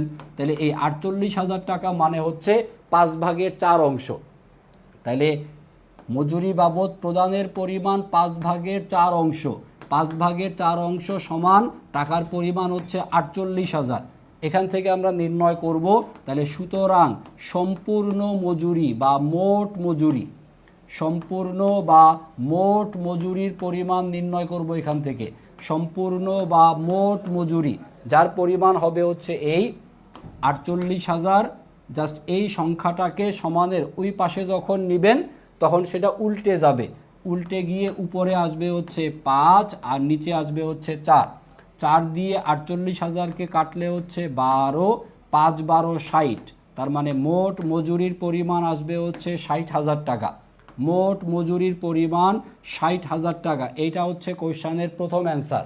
মোট মজুরি যার পরিমাণ হবে হচ্ছে 60,000 টাকা। কোথায় আছে, দুইটা জায়গাতে আছে, এখানে একটা 60, এখানে একটা 60। এবার তাহলে উত্তর কোনটা, বকেয়াটা বের করি, তাহলে অঙ্ক মিলে যাবে। আসেন বকেয়া মজুরির পরিমাণটা বুঝে নেই। বকেয়া মজুরি, বকেয়া মজুরির পরিমাণ হবে হচ্ছে এই রকমভাবে, মোট মজুরি কত, 60,000 টাকা। এই 60,000 টাকা এর মধ্যে বকেয়া আছে কত? বকেয়া আছে 5/1 তাহলে 60,000 এর 5/1, 60,000 এর 5/1 ভাগ করলে টাকার পরিমাণটা হবে হচ্ছে 12,000 টাকা। 12,000 টাকা হবে উত্তর। বকেয়া মজুরি 12,000 টাকা। তাহলে 60,000 টাকা হচ্ছে মোট মজুরি আর বকেয়া মজুরি হচ্ছে 12,000 টাকা। দেখেন এই প্রশ্নর সমাধান আপনার মাথার মধ্যে ঢুকছে কি না, বুঝতে পারছেন কি না? সবাই সবাই 14 নাম্বার প্রশ্ন দেখেন বুঝতে পারছি কিনা? 14 নাম্বার কোশ্চান সবাই বোধগম্য হয়েছে কিনা, কারো ঝামেলা আছে কিনা, ক্লিয়ার কিনা সবার কাছে? এবং এই প্রশ্নটা আমি আরও একটু শর্টকাট নিয়মে চাইলে দেখাতে পারি আপনাদের, যদি এই পূর্ণ নিয়মটা বোঝা হয়ে থাকে। যারা একটু শর্টকাটে করতে চান তাদের জন্য সমাধানটা হচ্ছে এই। মজুরি বাবদ প্রদানের পরিমাণ ছিল 50, যার মধ্যে 2,000 টাকা পরবর্তী বছরের। তাহলে চলতি বছরের প্রদানের পরিমাণ কত? 48,000। চলতি বছরের প্রদান কত? 48,000। মজুরি বাবদ বকেয়া আছে কত? 5/1। 5/1 অংশ যদি আপনার বকেয়া থাকে, 5/1 অংশ যদি মজুরি বাবদ বকেয়া পরিমাণ হয়, তাহলে মজুরি বাবদ প্রদত্ত টাকার পরিমাণ হবে কত? 5/4 অংশ। মজুরি বাবদ প্রদানের পরিমাণ হবে 5/4। 5/1 ভাগ তো বকেয়া, তাহলে 5/4 ভাগ আপনি দিছেন। তাহলে এখান থেকে এই যে উপরের 4, এই 4 ভাগ সমান কত? 48,000। হিসাবে বের করেন। 4 সমান যদি 48,000 হয়, তাহলে সুতরাং 1 সমান কত? 48,000কে 4 দ্বারা ভাগ করি। 48,000কে 4 দ্বারা ভাগ করলে 1 ভাগ সমান হচ্ছে 12,000। আর এই 1 ভাগ 12,000 এটা হচ্ছে বকেয়া। তাহলে এবার মোট মজুরি যখন বের করবেন, মোট মজুরিটা হবে এরকমভাবে, 1 ভাগ অংশ হচ্ছে 12,000, মোট অংশ হচ্ছে 5 ভাগ। তাহলে 5/12 হবে হচ্ছে 60,000 টাকা। এভাবেও চাইলে আপনি করতে পারেন, যেভাবে আপনার কাছে সুবিধা মনে হয়, যেভাবে সুবিধা মনে হয়। দুইটা নিয়মে আমি করে দেখাইছি। এটা হচ্ছে মূল নিয়ম, বেসিক নিয়ম, আর ওইখানে একটু আমরা শর্টকাট করে দেখানোর চেষ্টা করছি। 5/1 মধ্যে 1 ভাগ অংশ বকেয়া, তাহলে প্রদান করা হয়েছে কত? 5/1 মধ্যে 4 ভাগ। সেই 4 ভাগ মানে কত? 48,000। 4 ভাগে 48,000 হলে 1 ভাগে 12,000। ওই 1 ভাগ অংশ আছে বকেয়া, 1 ভাগ অংশ বকেয়া মানে 12,000 টাকা বকেয়া। বকেয়া টাকার পরিমাণ কত? 12,000। আর সম্পূর্ণ বা মোট অংশ কত? 5। 1 ভাগে যদি 12 হয়, তাহলে 5 ভাগে কত? 5/12 60,000 টাকা। সো মোট মজুরির পরিমাণটা হচ্ছে 60,000 টাকা, আর বকেয়া টাকার পরিমাণটা হচ্ছে 12,000 টাকা। দেখেন এই পর্যন্ত বুঝছেন কিনা? এই পর্যন্ত বুঝছেন কিনা? দুইটা নিয়মে করে দেখালাম, দুইটাই সুন্দর মতো সম্ভব হলে খাতায় লিখবেন বা স্ক্রিনশট দিয়ে রাখবেন। দেন যেটা আপনার কাছে সুবিধা মনে হয়, হলুদ কালার পূর্ণ নিয়ম আর সবুজ কালার হচ্ছে একটু শর্টকাট নিয়মে। আশা করি দুইটার মধ্যে একটা তো অন্তত আপনারা বুঝতে পারবেন। আসেন সামনে যাই। পরবর্তী প্রশ্ন কোশ্চেন নাম্বার 14, তার পরবর্তী প্রশ্ন দেখব কোশ্চেন নাম্বার 15। কোশ্চেন নাম্বার 15, এখানে এই প্রশ্ন আমরা এর আগে অলরেডি সমাধান করছি, এটা দ্রুত করি আমরা। অব্যবসায়ী প্রতিষ্ঠানের চাঁদা প্রাপ্তি 65,000। চাঁদা প্রাপ্তি এর সাথে চলতি বছরের অনাদায়ী মানে চলতি বছরের বকেয়া টাকা যোগ হয়। চলতি বছরের বকেয়া টাকা যোগ এবং পরবর্তী বছরের অগ্রিম, পরবর্তী বছরের টাকা বিয়োগ হবে। তাহলে আমাদের চাঁদা বাবদ আয়ের পরিমাণ চলে আসবে। তাহলে 65,000 আর 5,000 কত হইল? 70। 70 থেকে 3,000 বাদ দিলে কত হয়? 67,000 টাকা। উত্তর হবে 67,000। অঙ্ক কোশ্চেন নাম্বার 15। বুঝতে পারছি? ক্লিয়ার সবার কাছে? সামনে যাই, পরবর্তী প্রশ্ন সমাধান করব। 15টা হয়ে গেছে, আরও বাকি আছে 15টা। এই বাকি 15টা প্রশ্ন আমি আর পড়াইতে যাচ্ছি না। এই বাকি 15টা প্রশ্ন আপনারা পড়বেন। বাকি 15টা প্রশ্ন আপনাদের পড়ার জন্য আমি দিয়ে রাখতেছি। যে 15টা আমি সমাধান করে দিলাম, এই নিয়মে আশা করি বাকি প্রশ্নগুলো সব আপনারা পারবেন। এবং বাকি প্রশ্নগুলোর মধ্যে কয়েকটা আমরা গতকালকের ক্লাসেও অলরেডি কিন্তু পড়ে রাখছিলাম। সো এখানের গত দিনের দেওয়া 12টা প্রশ্ন এবং এখানে দেওয়া আরও 30টা প্রশ্ন, এর বাইর থেকে প্রশ্ন হওয়ার কথা না। যা আছে এর মধ্য থেকেই হবে ইনশাল্লাহ। সো আপনাদের গতকালকের পিডিএফ এবং আজকের ক্লাসের পিডিএফ মিলে মোট যে প্রশ্নগুলো আপনারা পাবেন 42টা এমসিকিউ, এই 42টা এমসিকিউর বাইরে অব্যবসায়ী প্রতিষ্ঠানের আর এমসিকিউ নাই এবং এগুলো সবগুলাই বিগত বছরের বোর্ড পরীক্ষার প্রশ্ন। এই সবগুলোই আপনার বিভিন্ন কলেজের টেস্ট পরীক্ষার আসা প্রশ্ন, বাছাই করা প্রশ্ন। এই বাছাই করা প্রশ্নগুলো প্লিজ মনোযোগ সহকারে ভালো মতো পড়বেন এবং প্রত্যেকটা সঠিক উত্তর দেওয়া আছে, উত্তর দেখে দেখে নিজে নিজে ভালো মতো পড়বেন এবং বুঝবেন। যদি কোথাও বুঝতে সমস্যা হয়, না পারেন, সেই ক্ষেত্রে একটু আমার সাথে যোগাযোগ করতে পারেন। কিভাবে?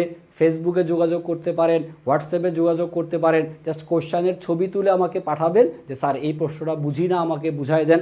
আমি চেষ্টা করব যদি হোয়াটসঅ্যাপে নক করেন খাতার মধ্যে সমাধান করে ছবি তুলে যাতে আপনাকে পাঠিয়ে দিতে পারি। কারণ দিন শেষে আপনি ভালো রেজাল্ট করেন, এটা আপনি যেমন চান আপনার বাবা মাও চায়, আমরাও চাই। সো দিন শেষে যেভাবে আপনাকে আমরা হেল্প করতে পারি সেই চেষ্টা অবশ্যই সর্বদা আমরা বজায় রাখব। একজনের প্রশ্ন হচ্ছে, রিজভি আহমেদ পিডিএফ কই পাবো?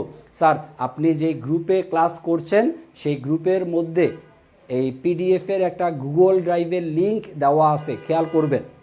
পিডিএফের গুগল ড্রাইভের লিঙ্ক আছে, সেই লিঙ্কে ঢুকে আপনারা কমার্সের গ্রুপ সাবজেক্টের সবগুলোর পিডিএফ আশা করি পেয়ে যাবেন।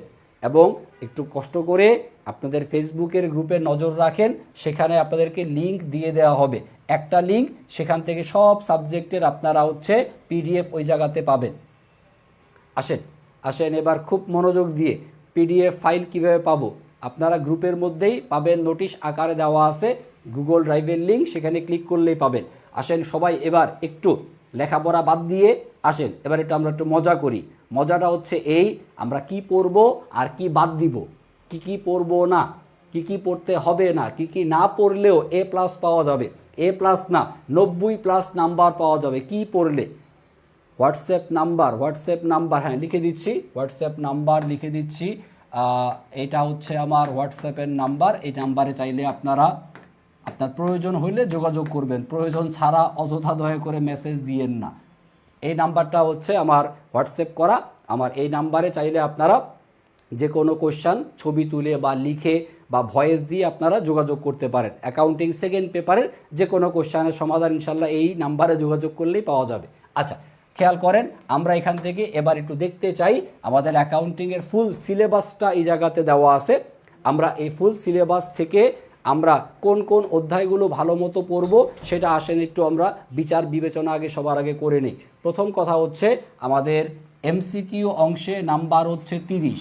এমসিকিউ অংশের জন্য যে 10টা অধ্যায় আছে 10টা অধ্যায় থেকেই প্রশ্ন হবে। সো কোনো অধ্যায় আমাদের বাদ দেওয়ার সুযোগ নাই। সো এমসিকিউর জন্য আমরা 10টা অধ্যায় থেকে গুরুত্বপূর্ণ প্রশ্নগুলো পড়ব। কোন জায়গা থেকে পড়বেন? এই প্রশ্নগুলো সব আমি যে ক্লাসগুলো আপনাদের নিব প্রত্যেকটা ক্লাসের মধ্যেই আমি যে পিডিএফ দিব পিডিএফের মধ্যেই এই এমসিকিউগুলো সব দেওয়া থাকবে। আমি যে পিডিএফ দিব এর বাইরে একটা প্রশ্ন আপনাকে নিজে কষ্ট করে খুঁজে বের করে পড়তে হবে না। শুধু অ্যাকাউন্টিং সেকেন্ড পেপারের পিডিএফ ফলো করবেন। পিডিএফ ফলো করলে এমসিকিউতে 30-এ 30 আপনি পাবেন না হয়তোবা, কিন্তু আমি আপনাকে আশার বাণী শোনাইতে চাই 28-29টা প্রশ্ন ইনশাল্লাহ আপনি কমন পাবেন। সো যে পিডিএফ দিব ভালো মতো ঠাড়া মুখস্থ করে ফেলবেন প্রশ্ন এবং উত্তর, এবং সেটা অবশ্যই বুঝে বুঝে পড়বেন। আমি প্রশ্নগুলো যেভাবে বিশ্লেষণ করে পড়াচ্ছি সেইভাবে একটু বিশ্লেষণ করে আপনারা পড়বেন। বাসায় যখন নিজেরা প্র্যাকটিস করবেন সেভাবে প্র্যাকটিস করলে আশা করা যায় এমসিকিউ অংশের মধ্যে 30-এর মধ্যে একটু কমায়ে না হয় ধরি আমরা 27 বা 28টা প্রশ্ন ইনশাল্লাহ কমন পড়বে এবং আশা করি আপনি পরীক্ষার হলে দাগায় দিয়ে আসতে পারবেন। সো এই জায়গাতে একটু সিরিয়াস থাকতে হবে এমসিকিউ অংশের ক্ষেত্রে। এবার আসেন সৃজনশীলের যে 70, এই জায়গাটা ভালো মতো দেখি।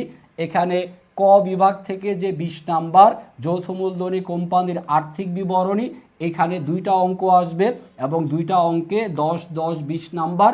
এখানে কোনো অপশন নাই, এখানে আপনাকে উত্তর করতেই হবে। এবং এই আর্থিক বিবরণী অংশের মধ্যে অনেকের মধ্যে ভয় ভীতি আছে, অনেকে করি নাই এই চ্যাপ্টার, পারি না এই চ্যাপ্টার, কঠিন মনে হয় এই চ্যাপ্টার, এরকম বিভিন্ন রকমের আক্ষেপ, বিভিন্ন রকমের অভাব অভিযোগ আপনাদের আছে। আমি আপনাদেরকে আশ্বস্ত করতে চাই আর্থিক বিবরণী টপিকের উপর আমি 3টা ক্লাস নেব। আর্থিক বিবরণী টপিকের উপর মোট ক্লাস হবে হচ্ছে 3টা, এবং এই 3টা ক্লাসে আমি যে কয়টা সৃজনশীল প্রশ্ন আপনাকে সমাধান করাবো, এই কয়টা সৃজনশীল প্রশ্ন পড়লে ইনশাল্লাহ 20-এর মধ্যে 20 না পাইলেও আপনি কমপক্ষে 15 বা 16 নাম্বার আশা করি পাবেন। ক্লিয়ার? আর্থিক বিবরণী আপনার কিছুই পারার দরকার নাই, মনে করি যে আপনি কিছুই পড়েন নাই গত 2 বছরে, কোনো সমস্যা নাই। 3টা ক্লাস নিব, 3টা ক্লাস শুধু মনোযোগ দিয়ে পড়বেন এবং বাসার মধ্যে যে কয়টা অঙ্ক আমি করতে দিব আপনাকে করবেন। সমাধান আমার ক্লাসেই দেওয়া থাকবে, সমাধান দেখে দেখেই আপনি করবেন। দেখে দেখে করতে করতে তারপরে গিয়ে যাতে না দেখে করতে পারেন সেই চেষ্টাটা আপনাকে করতে হবে। সো আর্থিক বিবরণী নিয়ে টেনশন এখন নেওয়ার দরকার নাই। আর্থিক বিবরণীর চ্যাপ্টার 5 নাম্বার চ্যাপ্টার, 5 নাম্বার ক্লাসে এটা ভালো মতো সমাধান করে দেওয়া হবে। এর উপরে স্পেশাল 3টা ক্লাস থাকবে। ক্লিয়ার? শেষ। এইবার আসেন মূল আলোচনা বিষয় যে স্যার বাকি যেই খ বিভাগ এখানে আমরা কোন প্রশ্ন সমাধান করব আর কোন প্রশ্ন হচ্ছে বাদ দিব। এখানে মোট কোশ্চান থাকবে 9টা প্রশ্ন, উত্তর দিতে হবে কয়টা? 5টা কোশ্চানের উত্তর দিতে হবে, আর 5টাতে 5 × 10, 5 10 50 নাম্বার। এই 50 নাম্বার থেকে কিভাবে সমাধান করবেন, কোনটা কোনটা বাদ দিবেন সেটা সবার আগে দেখেন। অব্যবসায়ী প্রতিষ্ঠান এটা বাদ, এটার সিকিউ করব না, এটার সিকিউ বাদ দিব, অনেক কঠিন, অনেক ঝামেলাপূর্ণ, করব না, এটা বাদ। অংশীদারি এটাও বাদ দিব, অংশীদারি করব না, অংশীদারি করব না। যদি কেউ করতে চান সেই ক্ষেত্রে পরিবর্তনশীল পদ্ধতিতে যে মূলধন হিসাবটা রাখা হয় শুধু সেই পদ্ধতির অঙ্ক আপনি চাইলে করতে পারেন, অপেক্ষাকৃত সহজ। বাট আমার কাছে মনে হয় অংশীদারি বাদ দেওয়া উচিত, কারণ অংশীদারির অঙ্ক সাইজ বড়, পরীক্ষার হলে লিখতে সময় বেশি লাগে, পরীক্ষার হলে অংশীদারির অঙ্কে প্রায়ই আমরা ভুল করে ফেলি, কারণ এখানে সমন্বয়গুলো অপেক্ষাকৃত জটিল এবং পরীক্ষার হলে গিয়ে আমাদেরকে একটু ঝামেলায় পড়তে হয়, যেহেতু অঙ্কগুলো একটু বড় অঙ্ক।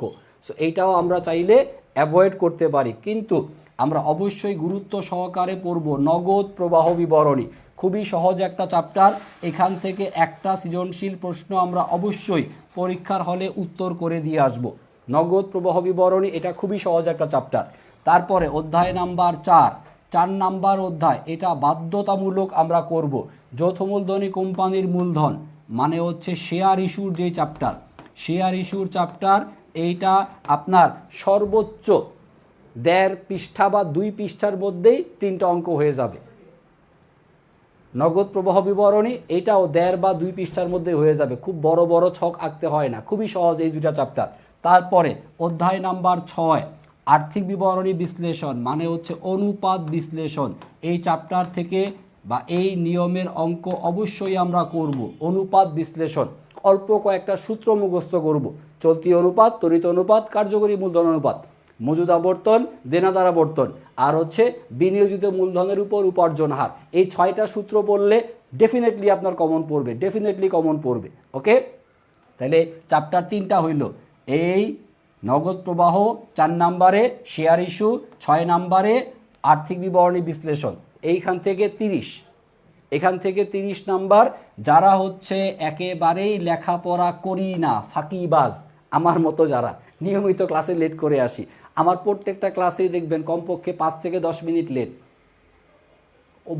বদভ্যাস বলা যেতে পারে। সো লেখাপড়া না করার যে বদভ্যাস, ফাঁকিবাজি করার যে বদভ্যাস আছে, তাদেরকে রিকোয়েস্ট করব যারা শুধুমাত্র পরীক্ষাতে পাশ করার চিন্তা নিয়ে যেতে চান, তারা ভাই বেশি না, আপনি এখান থেকে এই 3টা চ্যাপ্টার ভালো মতো করেন, তাইলে এখানে আপনার 30 হবে।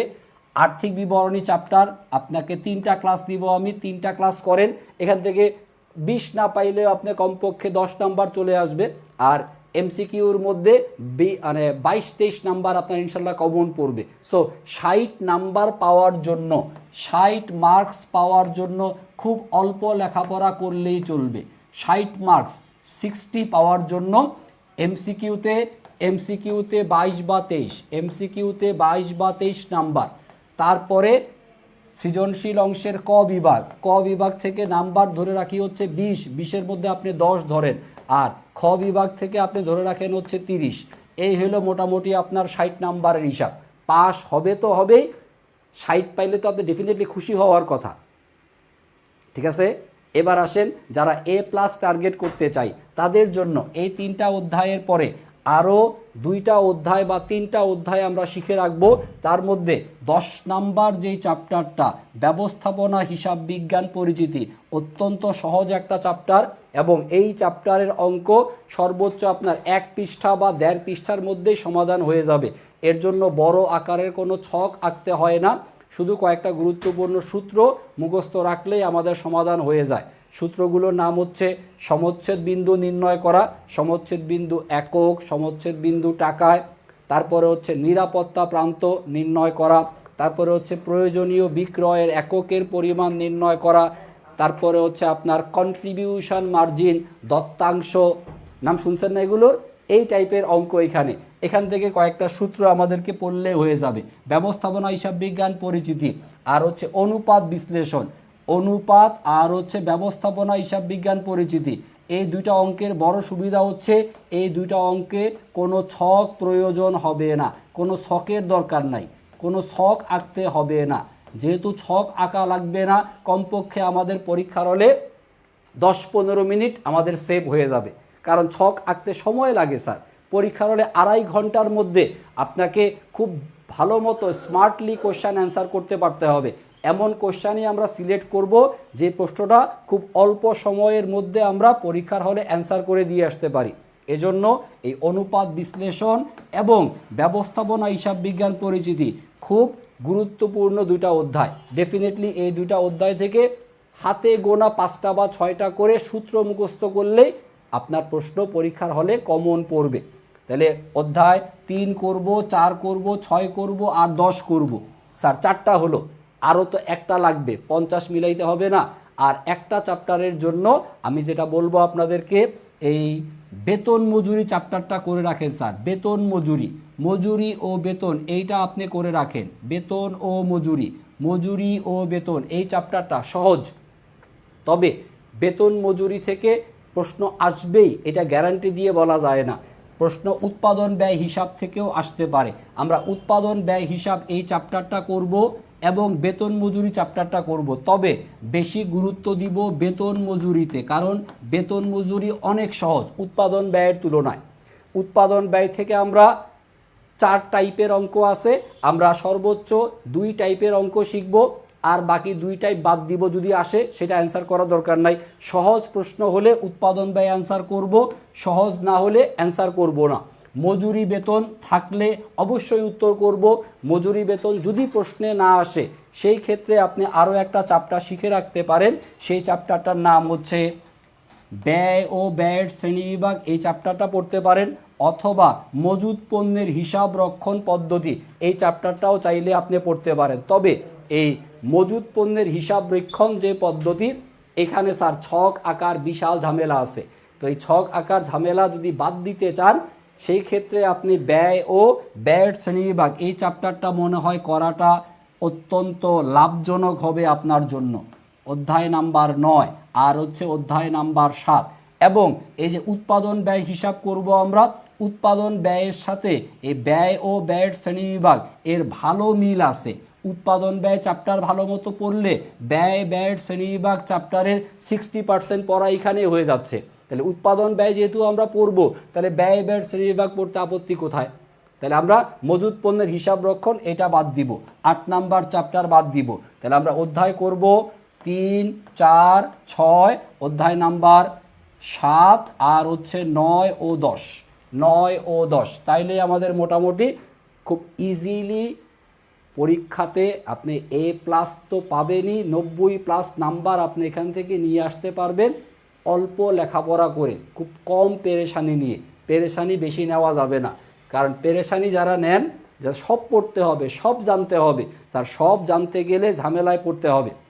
বেতন মজুরি থেকে একটা অঙ্ক অনেক বোর্ডে থাকলে, হ্যাঁ বেতন মজুরি প্রায় বোর্ডেই আসে, বাট এবছর যদি সমস্ত বোর্ড মিলায় একটা প্রশ্ন হয়, আর যদি পরীক্ষাতে বেতন মজুরি না দেয় তখন কি করব? বেতন মজুরি দিবেই, বাধ্যতামূলক তো না, নাও তো দিতে পারে। বেতন মজুরি আসলে অবশ্যই অ্যান্সার করবে, এটা অনেক সোজা। যদি না আসে, এই জন্য ব্যাকআপ হিসেবে আমরা ব্যয় ব্যয়ের শ্রেণীবিভাগ, উৎপাদন ব্যয় এগুলো শিখে রাখবো। তাহলে আমরা আরেকবার একটু সামারি করি। দেখেন ফাঁকিবাজি করে কিভাবে এ প্লাস পাওয়া যায়। আমাদের প্রথম টার্গেট অধ্যায় নাম্বার 3, অধ্যায় নাম্বার 4, অধ্যায় নাম্বার 6 30 শিওর, তারপরে অধ্যায় নাম্বার 10 40 নাম্বার শিওর। এই 4টা অধ্যায় করলে 40-এ 40 এবং খুব অল্প পরিশ্রমে পাওয়া যাবে। খুব বেশি টাইপের অঙ্ক এখানে নাই, প্রত্যেকটাতে সর্বোচ্চ 1টা বা 2টা টাইপের অঙ্ক করলেই কমন পড়ে। এই 4টা চ্যাপ্টার অধ্যায় 3, 4 এবং 6 এবং 10 এই 4টা বাধ্যতামূলক করব এবং এই 4টা অধ্যায়ে খুব খুব ভালো মতো আমরা গুরুত্ব সহকারে পড়ব। এই অধ্যায়ের কোনো কিছু বাদ দিব না। তারপর আমরা বেতন মজুরি চ্যাপ্টারটা করব, আর করব হচ্ছে ব্যয় ও ব্যয়ের শ্রেণীবিভাগ এই চ্যাপ্টার। আমরা উৎপাদন ব্যয় হিসাব অল্প একটু পড়ব, উৎপাদন ব্যয় হিসাবটা পড়ব।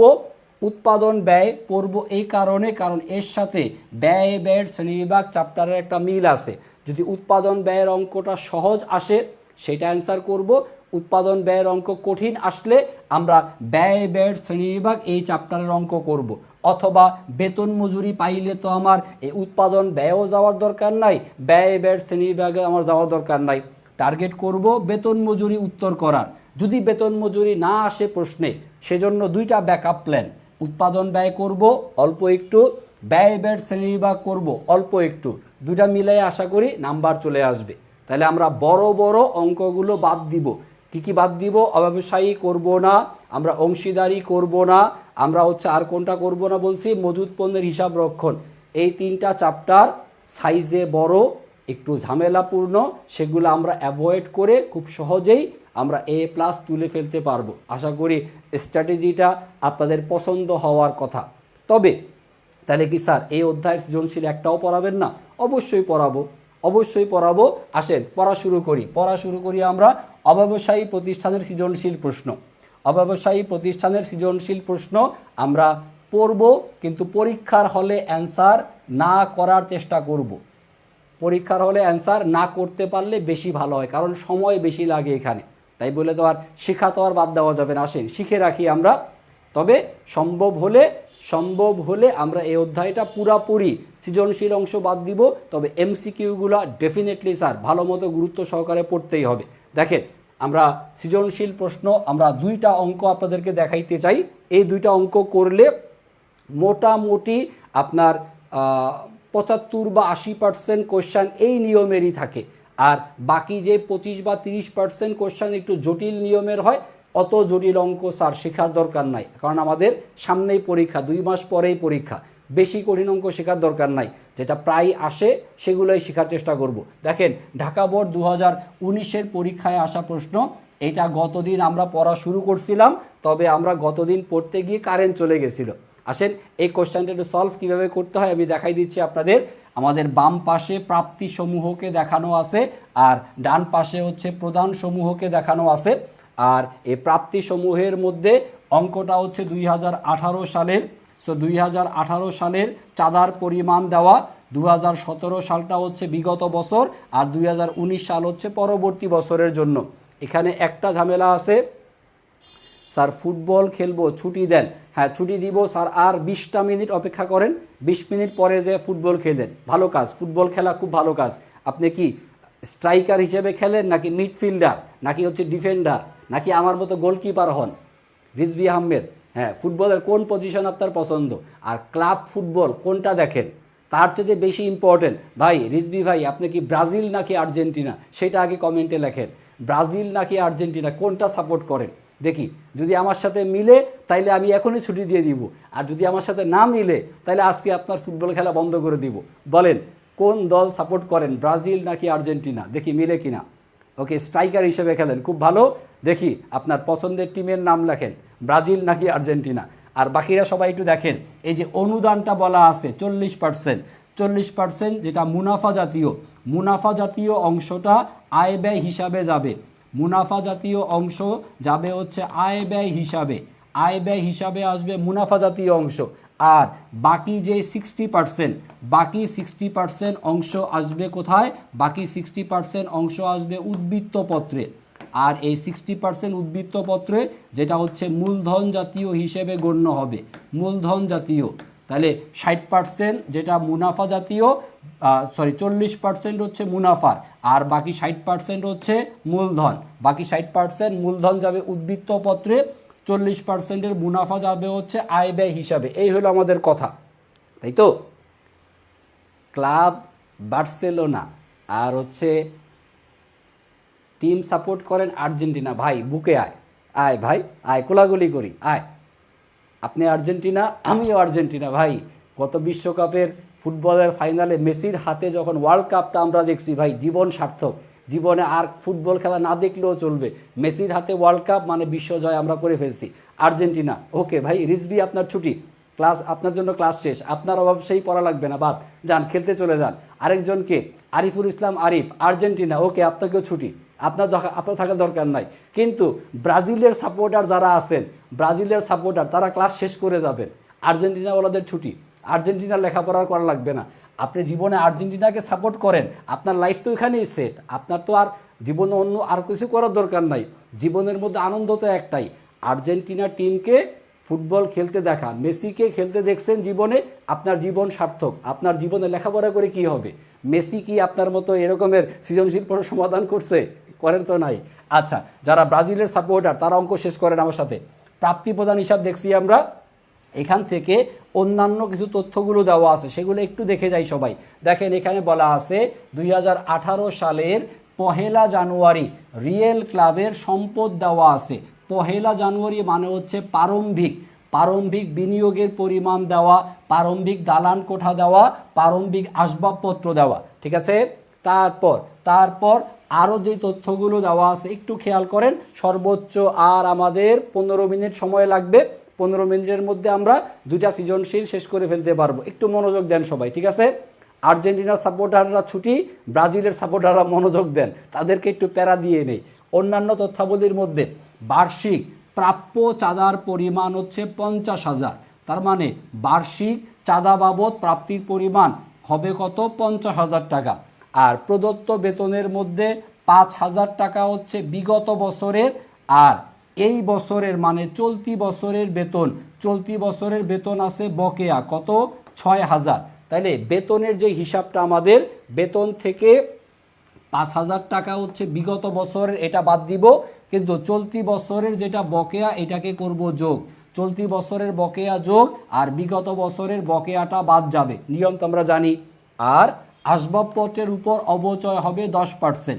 আসবাবপত্রের উপরে অবচয় হবে 10%। দেখেন আসবাবপত্রের মধ্যে আসবাবপত্রের প্রারম্ভিক জের কত?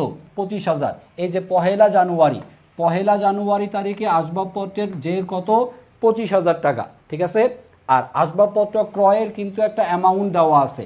দেখেন আসবাবপত্র ক্রয়ের অ্যামাউন্ট দেওয়া আছে, যে আগের কোশ্চানে অঙ্কের মধ্যে দেওয়া ছিল। এই যে আসবাবপত্র ক্রয় দেওয়া নেই, খেলার সরঞ্জাম ক্রয় দেওয়া আছে। খেলার সরঞ্জাম ক্রয়, তাহলে আসবাবপত্র যা আছে তার উপরে অবচয় হবে। আসবাবপত্র যেই টাকাটা দেওয়া 25,000, এই 25,000 টাকার উপরেই আপনার অবচয় হবে।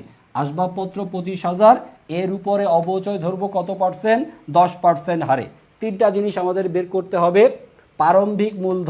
প্রারম্ভিক মূলধন তহবিলের পরিমাণ, তারপরে হচ্ছে আয় ব্যয় হিসাব বানাইতে হবে, আর বের করতে হবে আর্থিক অবস্থার বিবরণী মানে উদ্বৃত্তপত্র। দেখি কোশ্চেনটার সমাধান কিভাবে হয়। প্রথমে ক নাম্বার অংশে চলে যাই। ক নাম্বার অংশ দেখবেন সবাই, সৃজনশীল অংশের 1 নাম্বার কোশ্চেনের সমাধান করছি আমরা। প্রথমে যেটা বের করব কি? মূলধন তহবিল। কি? প্রারম্ভিক মূলধন তহবিল। প্রারম্ভিক মূলধন তহবিলে প্রারম্ভিক সম্পত্তি থেকে প্রারম্ভিক দায়ের টাকাকে বাদ দিলেই আমাদের চলে আসবে হচ্ছে মূলধন তহবিলের পরিমাণ। এই যে মূলধন তহবিলের পরিমাণটা কত? উত্তর হচ্ছে 1,30,000 টাকা। বাট আসছে কিভাবে সেটা একটু বুঝেন মনোযোগ সহকারে। প্রারম্ভিক সম্পত্তি, আমাদের প্রারম্ভিক উদ্বৃত্ত প্রশ্নে দেওয়া আছে 7,500, তার সাথে অনাদায়ী বা বকেয়া চাঁদার পরিমাণ 2,500, বিনিয়োগের পরিমাণ দেওয়া, দালান কোঠার পরিমাণ, আর হচ্ছে আসবাবপত্রের পরিমাণ। এই কয়টা সম্পত্তি থেকে বকেয়া বেতন একমাত্র হচ্ছে দায়। তাহলে প্রারম্ভিক সম্পত্তিগুলো থেকে দায়ের টাকাটা বাদ দিলেই প্রারম্ভিক মূলধন তহবিলের পরিমাণ চলে আসবে। প্রারম্ভিক সম্পদ থেকে দায় বাদ দিয়ে আমরা পাবো প্রারম্ভিক মূলধন তহবিল। খুব সহজ অঙ্ক এটা, জাস্ট যোগ বিয়োগ করলেই চলে আসে। দেখেন খ নাম্বার অংশতে যাই একটু ঝামেলা হবে। খ নাম্বার অংশে যেখানে আয় ব্যয় হিসাব করতে বলা হয়, আয় ব্যয় হিসাব, আয় ব্যয় হিসাবের মধ্যে আমরা যেই সমস্ত দফাগুলোকে লিখব, খেয়াল করেন আয় ব্যয় হিসাবের ক্রেডিট পাশে আমরা হচ্ছে আয় সমূহকে দেখাবো আর বাম পাশে ব্যয় সমূহকে দেখাবো। দেখেন আয়ের মধ্যে প্রথমে আসবে হচ্ছে চাঁদা, আয়ের পরিমাণ চাঁদা, তার সাথে চলতি বছরের বকেয়া টাকা যোগ করে মোট চাঁদা আয়ের পরিমাণ হচ্ছে 50। অনুদান যে 40%, এই 40%টা হচ্ছে মুনাফা জাতীয়, অনুদানের 40% হচ্ছে মুনাফা জাতীয়, 12,000 টাকা আসবে। বিনিয়োগের উপরে সুদ ধার্য হবে আর খেলা থেকে আয়ের পরিমাণ, এই সবগুলো আসবে আয় অংশে। ব্যয়ের মধ্যে মজুরি আছে, বেতন, বেতনের সাথে দুইটা সমন্বয়, একটা ছিল বিগত বছরের বকেয়া, বিগত বছরের বকেয়া বাদ যাবে আর চলতি বছরের বকেয়াটা হবে হচ্ছে যোগ। তাহলে বিগত বছরের বকেয়া বিয়োগ হবে আর চলতি বছরের বকেয়া টাকা যোগ করে মোট বেতনের পরিমাণ 19,000। আর বাকি যে খরচগুলো, স্টেশনারির খরচ, বিবিধ খরচ, ভাড়ার খরচ, এই যে আসবাবপত্রের অবচয়, আসবাবপত্রের অবচয়, আসবাবপত্রের পরিমাণ দেওয়া ছিল 22,500, এর উপরে অবচয় হবে হচ্ছে 10% হারে, 22,500 টাকার 10% করলে এই 2,500 টাকা অবচয়। এই পর্যন্ত আপনারা লিখে জাস্ট ক্রেডিট পাশের টাকা যোগ করে ডেবিট পাশের টাকাগুলো বাদ দিলে আপনার এই ফলাফলটা আসবে। দেখেন ফলাফলটা একটু খেয়াল করেন, এই ফলাফলটার নাম কি? ব্যয় অতিরিক্ত আয়, ব্যয় অতিরিক্ত আয়। আয়ের পরিমাণটা বেশি কার চাইতে? ব্যয়ের চাইতে। আয়ের পাশের যোগফল বেশি হবে কার চাইতে? ব্যয়ের চাইতে। আর এই ব্যয় অতিরিক্ত আয়, এটাকে আমরা মূলধন তহবিল এর সাথে করব হচ্ছে যোগ, এটাকে মূলধন তহবিলের সাথে যোগ করে দেখাইতে হবে।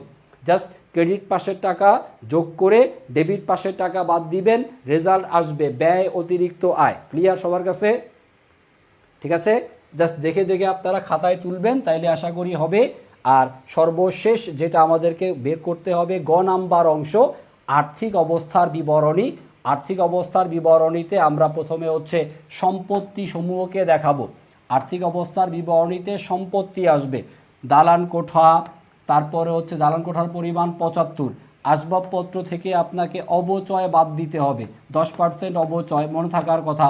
এই যে 25,000 টাকা, এর 10% করে অবচয়ের পরিমাণ। খেলার সরঞ্জাম, বিনিয়োগ, বিনিয়োগের সাথে নতুন বিনিয়োগ যেটা দেওয়া ছিল বিনিয়োগ ক্রয়, এটাকে যোগ করে দেখাইতে হবে। অনাদায়ী চাঁদা মানে হচ্ছে বকেয়া চাঁদা, অনাদায়ী মানে হচ্ছে চলতি বছরের বকেয়া চাঁদা। আর সমাপনী নগদ উদ্বৃত্ত যোগ করে মোট সম্পদের পরিমাণ 1,75,000 টাকা।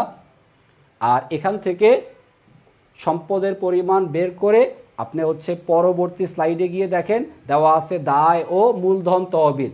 দায় ও মূলধন তহবিল এরও সেম রেজাল্ট, 1,75,000 টাকা। সম্পত্তির পরিমাণ অবশ্যই দায় মূলধন তহবিলের সমান হবে।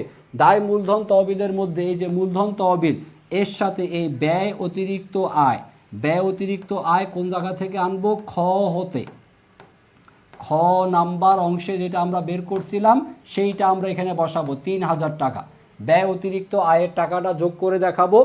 আর এই যে অনুদানের পরিমাণ 40% তো আয় ব্যয় হিসাবে লিখছি, আর বাকি 60% টাকা এটা মূলধন জাতীয়, এইটাকে লিখতে হবে হচ্ছে মূলধন তহবিলের সাথে যোগ হিসেবে। মূলধন তহবিলের সাথে যোগ করে আমরা দেখাবো। আজীবন সভ্যের চাঁদা, অগ্রিম চাঁদা, চলতি বছরের বকেয়া বেতন, এগুলোকে দায় হিসেবে গণ্য করা হবে, এগুলো হচ্ছে আমাদের দায়। তাহলে দায় মূলধন তহবিল যোগ করে 1,75,000 টাকা হবে হচ্ছে অ্যান্সার। এই হলো মোটামুটি আমাদের অব্যবসায়ী প্রতিষ্ঠানের অঙ্ক, এবং এই সমাধান যথেষ্ট পরিমাণে বিরক্তিকর। এত বড় অঙ্ক না করাটা উত্তম। তবে যদি কেউ শিখতে চান, করতে চান, চাইলে আপনি এখান থেকে সলভ করতে পারেন। এই একটা প্রশ্নের পরে আমি আরও একটা প্রশ্ন আপনাদেরকে দেখাইতে চাই, সেটা হচ্ছে রাজশাহী বোর্ড 2019 সালের পরীক্ষায় আসা প্রশ্ন। এই প্রশ্নটা আগের অঙ্কের চাইতে অপেক্ষাকৃত আরেকটু জটিলতর বেশি। যদি কেউ করতে চান তাদের জন্য এই অঙ্কের সমাধান দেখেন দেওয়া আছে। এই অঙ্কের মধ্যে আপনাকে একই রকমভাবে 3টা জিনিস বের করতে হবে। ক নাম্বারে হচ্ছে নেট স্থায়ী সম্পদ, খ নাম্বারে মূলধন তহবিল, আর গ নাম্বারে হচ্ছে মোট ব্যয়ের পরিমাণ, এবং ক খ গ এই তিনটার সঠিক উত্তর আপনি এখানে পেয়ে যাবেন। সম্পদের পরিমাণ নির্ণয় করা হয়েছে। তারপর হচ্ছে মূলধন তহবিল। মূলধন তহবিল মানে সোজা যার সম্পত্তি থেকে দায়ের পার্থক্যকে মূলধন তহবিল বলা হয়। আর গ নাম্বার অংশে যাই, গ নাম্বার অংশে গিয়ে হচ্ছে মোট ব্যয়ের পরিমাণ নির্ণয় করতে বলা হয়েছে। তো যার সবগুলো ব্যয়ের টাকা লিখে আমরা হচ্ছে রেজাল্ট বের করে দিব। মোট ব্যয়ের পরিমাণ আসে কত? 51,400। আপনারা এই অঙ্কটা যারা যারা এই অঙ্ক করতে চান চাইলে আপনি এই দুইটা অঙ্ক প্র্যাকটিস করতে পারেন। তবে আমার কাছে মনে হয় সৃজনশীল অংশের জন্য অব্যবসায়ী প্রতিষ্ঠানের সৃজনশীল বাদ দেওয়াটা আপনার জন্য সুবিধাজনক হবে, কারণ এই অধ্যায়ের অঙ্কগুলো শিখতে গেলে একটু টাফ আপনার কাছে মনে হবে। আর পরীক্ষার হলে এই অঙ্ক লিখতে, পরীক্ষার হলে এই একটা অঙ্ক সলভ করতে আধা ঘন্টার বেশি সময় লেগে যায়। বাট আধা ঘন্টার মধ্যে শেয়ার ইস্যু এবং অনুপাত বিশ্লেষণ দুইটা সৃজনশীল উত্তর করা যায়। সো 10 নাম্বার চাইতে ওই শেয়ার ইস্যু আর অনুপাতের 20 নাম্বার গ্র্যাব করাটা আপনার জন্য অত্যন্ত লাভজনক হবে বলে আমি মনে করি। কমার্সের স্টুডেন্ট আমরা যারা, আমরা তো ভাই লাভ ছাড়া অন্য কিছু হিসাব তো আর করি না। সো আমাদের জন্য হিসাবটা হচ্ছে এমন অঙ্কগুলো শিখবো যেগুলো পরীক্ষার হলে কম সময়ে কম পরিশ্রমে বেশি নাম্বার আমাকে এনে দিবে। সো আমরা ব্যবসায়ী প্রতিষ্ঠানের জন্য এই দুইটা সিকিউ দেখালাম, এর বাইরে আশা করি দরকার নাই। যারা করতে চান করতে পারেন, তবে আমার ব্যক্তিগত মতামত অ্যাভয়েড করাটাই ভালো। বিশেষ করে আমরা যারা আর্জেন্টিনার সাপোর্টার আছি, আমরা ব্যবসায়ী প্রতিষ্ঠানের সৃজনশীল করব না। তবে যারা ব্রাজিলের সাপোর্টার আছেন তারা চাইলে করতে পারেন, কারণ তারা ভবিষ্যতে, তাদের জন্য তো ভাই ওয়ার্ল্ড কাপ তারা 5টা পাইছে, ভবিষ্যতে আর পাবে কি না আমার কাছে মনে হয় না। আগামী 20 বছরে ব্রাজিল এমন বিশ্বকাপ পাবে না, সম্ভাবনা কম। সো ব্রাজিলের সাপোর্ট বাদ দিয়ে আসেন, আর্জেন্টিনার সাপোর্ট করা শুরু করি। সো সবার কাছ থেকে বিদায় চেয়ে নিতে চাই। আমাদের ক্লাসটা আমরা এখানেই শেষ করতেছি। আমরা অব্যবসায়ী প্রতিষ্ঠানের টপিকটা আমাদের অ্যাকাউন্টিং সেকেন্ড পেপারের প্রথম চ্যাপ্টার এখানে আলোচনা শেষ। ইনশাল্লাহ দ্বিতীয় যে চ্যাপ্টার অংশীদারি, এটা এমসিকিউ অংশের জন্য অত্যন্ত গুরুত্বপূর্ণ, এবং অংশীদারি থেকে আমরা এক প্যাটার্নের সৃজনশীল যেটা পরিবর্তনশীল মূলধন পদ্ধতি সেটা আমরা শিখে রাখবো। যদি আমাদের পরীক্ষার প্রশ্নে যেমন অনুপাত আমাদের টার্গেট, শেয়ার ইস্যু আমাদের টার্গেট, যদি ওই অঙ্কগুলো কঠিন চলে আসে সেক্ষেত্রে আমরা চাইলে অংশীদারির সহজ অঙ্কটা করতেও পারি। আমরা অব্যবসায়ী বাদ দিলেও অংশীদারির সৃজনশীল অবশ্যই আমরা একটু গুরুত্ব দিয়েই শেখার চেষ্টা করব। সো সবাই বিদায়, ক্লাস শেষ। আর হচ্ছে কারো কোনো যদি কোনো কোশ্চান থেকে থাকে চাইলে আপনারা লিখতে পারেন, আমি সর্বোচ্চ আর 1 মিনিট আপনাদের জন্য অপেক্ষা করব। আর অ্যাকাউন্টিং সেকেন্ড পেপারের এবং ফিনান্স সেকেন্ড পেপারের এই দুইটা সাবজেক্টের দায়িত্ব আমার। আমি এই দুইটা সাবজেক্টের ক্লাস নিব। এই দুইটা সাবজেক্টে আপনাদের যে কোনো রকমের সমস্যা, হোয়াটসঅ্যাপ নাম্বার আপনাদেরকে দিছি, আপনারা অবশ্যই আমার সাথে যোগাযোগ করার চেষ্টা করতে পারেন। সবাই ভালো থাকবেন, সুস্থ থাকবেন। কারো কোনো কোশ্চেন থাকলে আমাকে লিখে জানাইতে পারেন। আর আমরা যেই সিস্টেমে আপনাদের ক্লাস নিচ্ছি এই সিস্টেমটা ঠিক আছে কি না, এতে আপনারা উপকৃত হচ্ছেন কি না সেটা একটু লিখে জানাবেন যে এইভাবে পড়ালে আপনাদের জন্য যথেষ্ট কি না।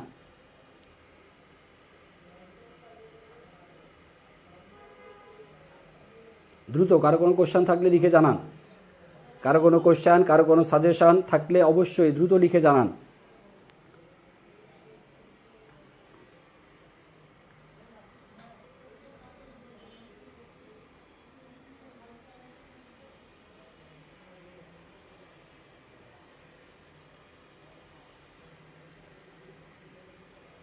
স্যার সকল বিষয়ের ক্লাস, হ্যাঁ অবশ্যই সকল বিষয়ের ক্লাস হবে আমাদের এই গ্রুপটাতে। কমার্সের গ্রুপ সাবজেক্টের সবগুলো ক্লাস আপনি পাবেন।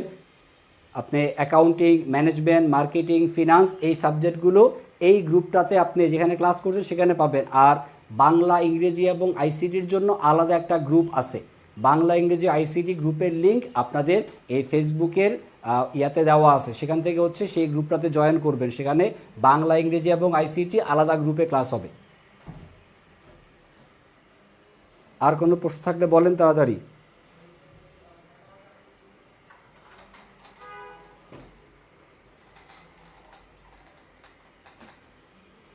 আর আরেকটা প্রশ্ন অনেকের মনের মধ্যে, স্যার পরীক্ষা কি আসলে জুন মাসের 7 তারিখে হবে?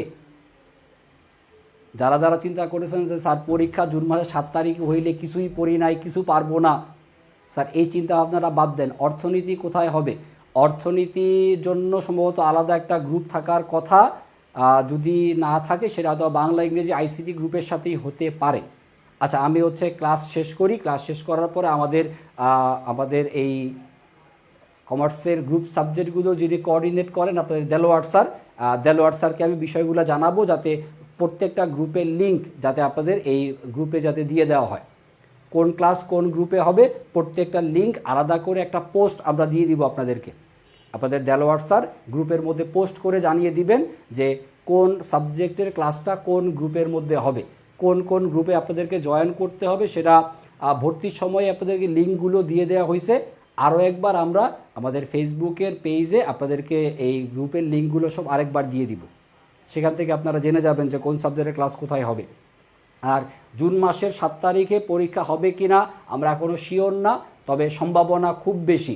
যদি পেছায় সর্বোচ্চ 1 সপ্তাহ বা 2 সপ্তাহ পেছাইতে পারে, কিন্তু পরীক্ষা জুন মাসেই হবে এটা ধরে রেখেই আপনি আগামী 2টা মাস যদি সিরিয়াসলি প্রিপারেশান নেন এবং প্রত্যেকটা ক্লাস যা আমরা নিচ্ছি মনোযোগ সহকারে করেন, ইনশাল্লাহ ভালো ফলাফল সবাই করতে পারবে।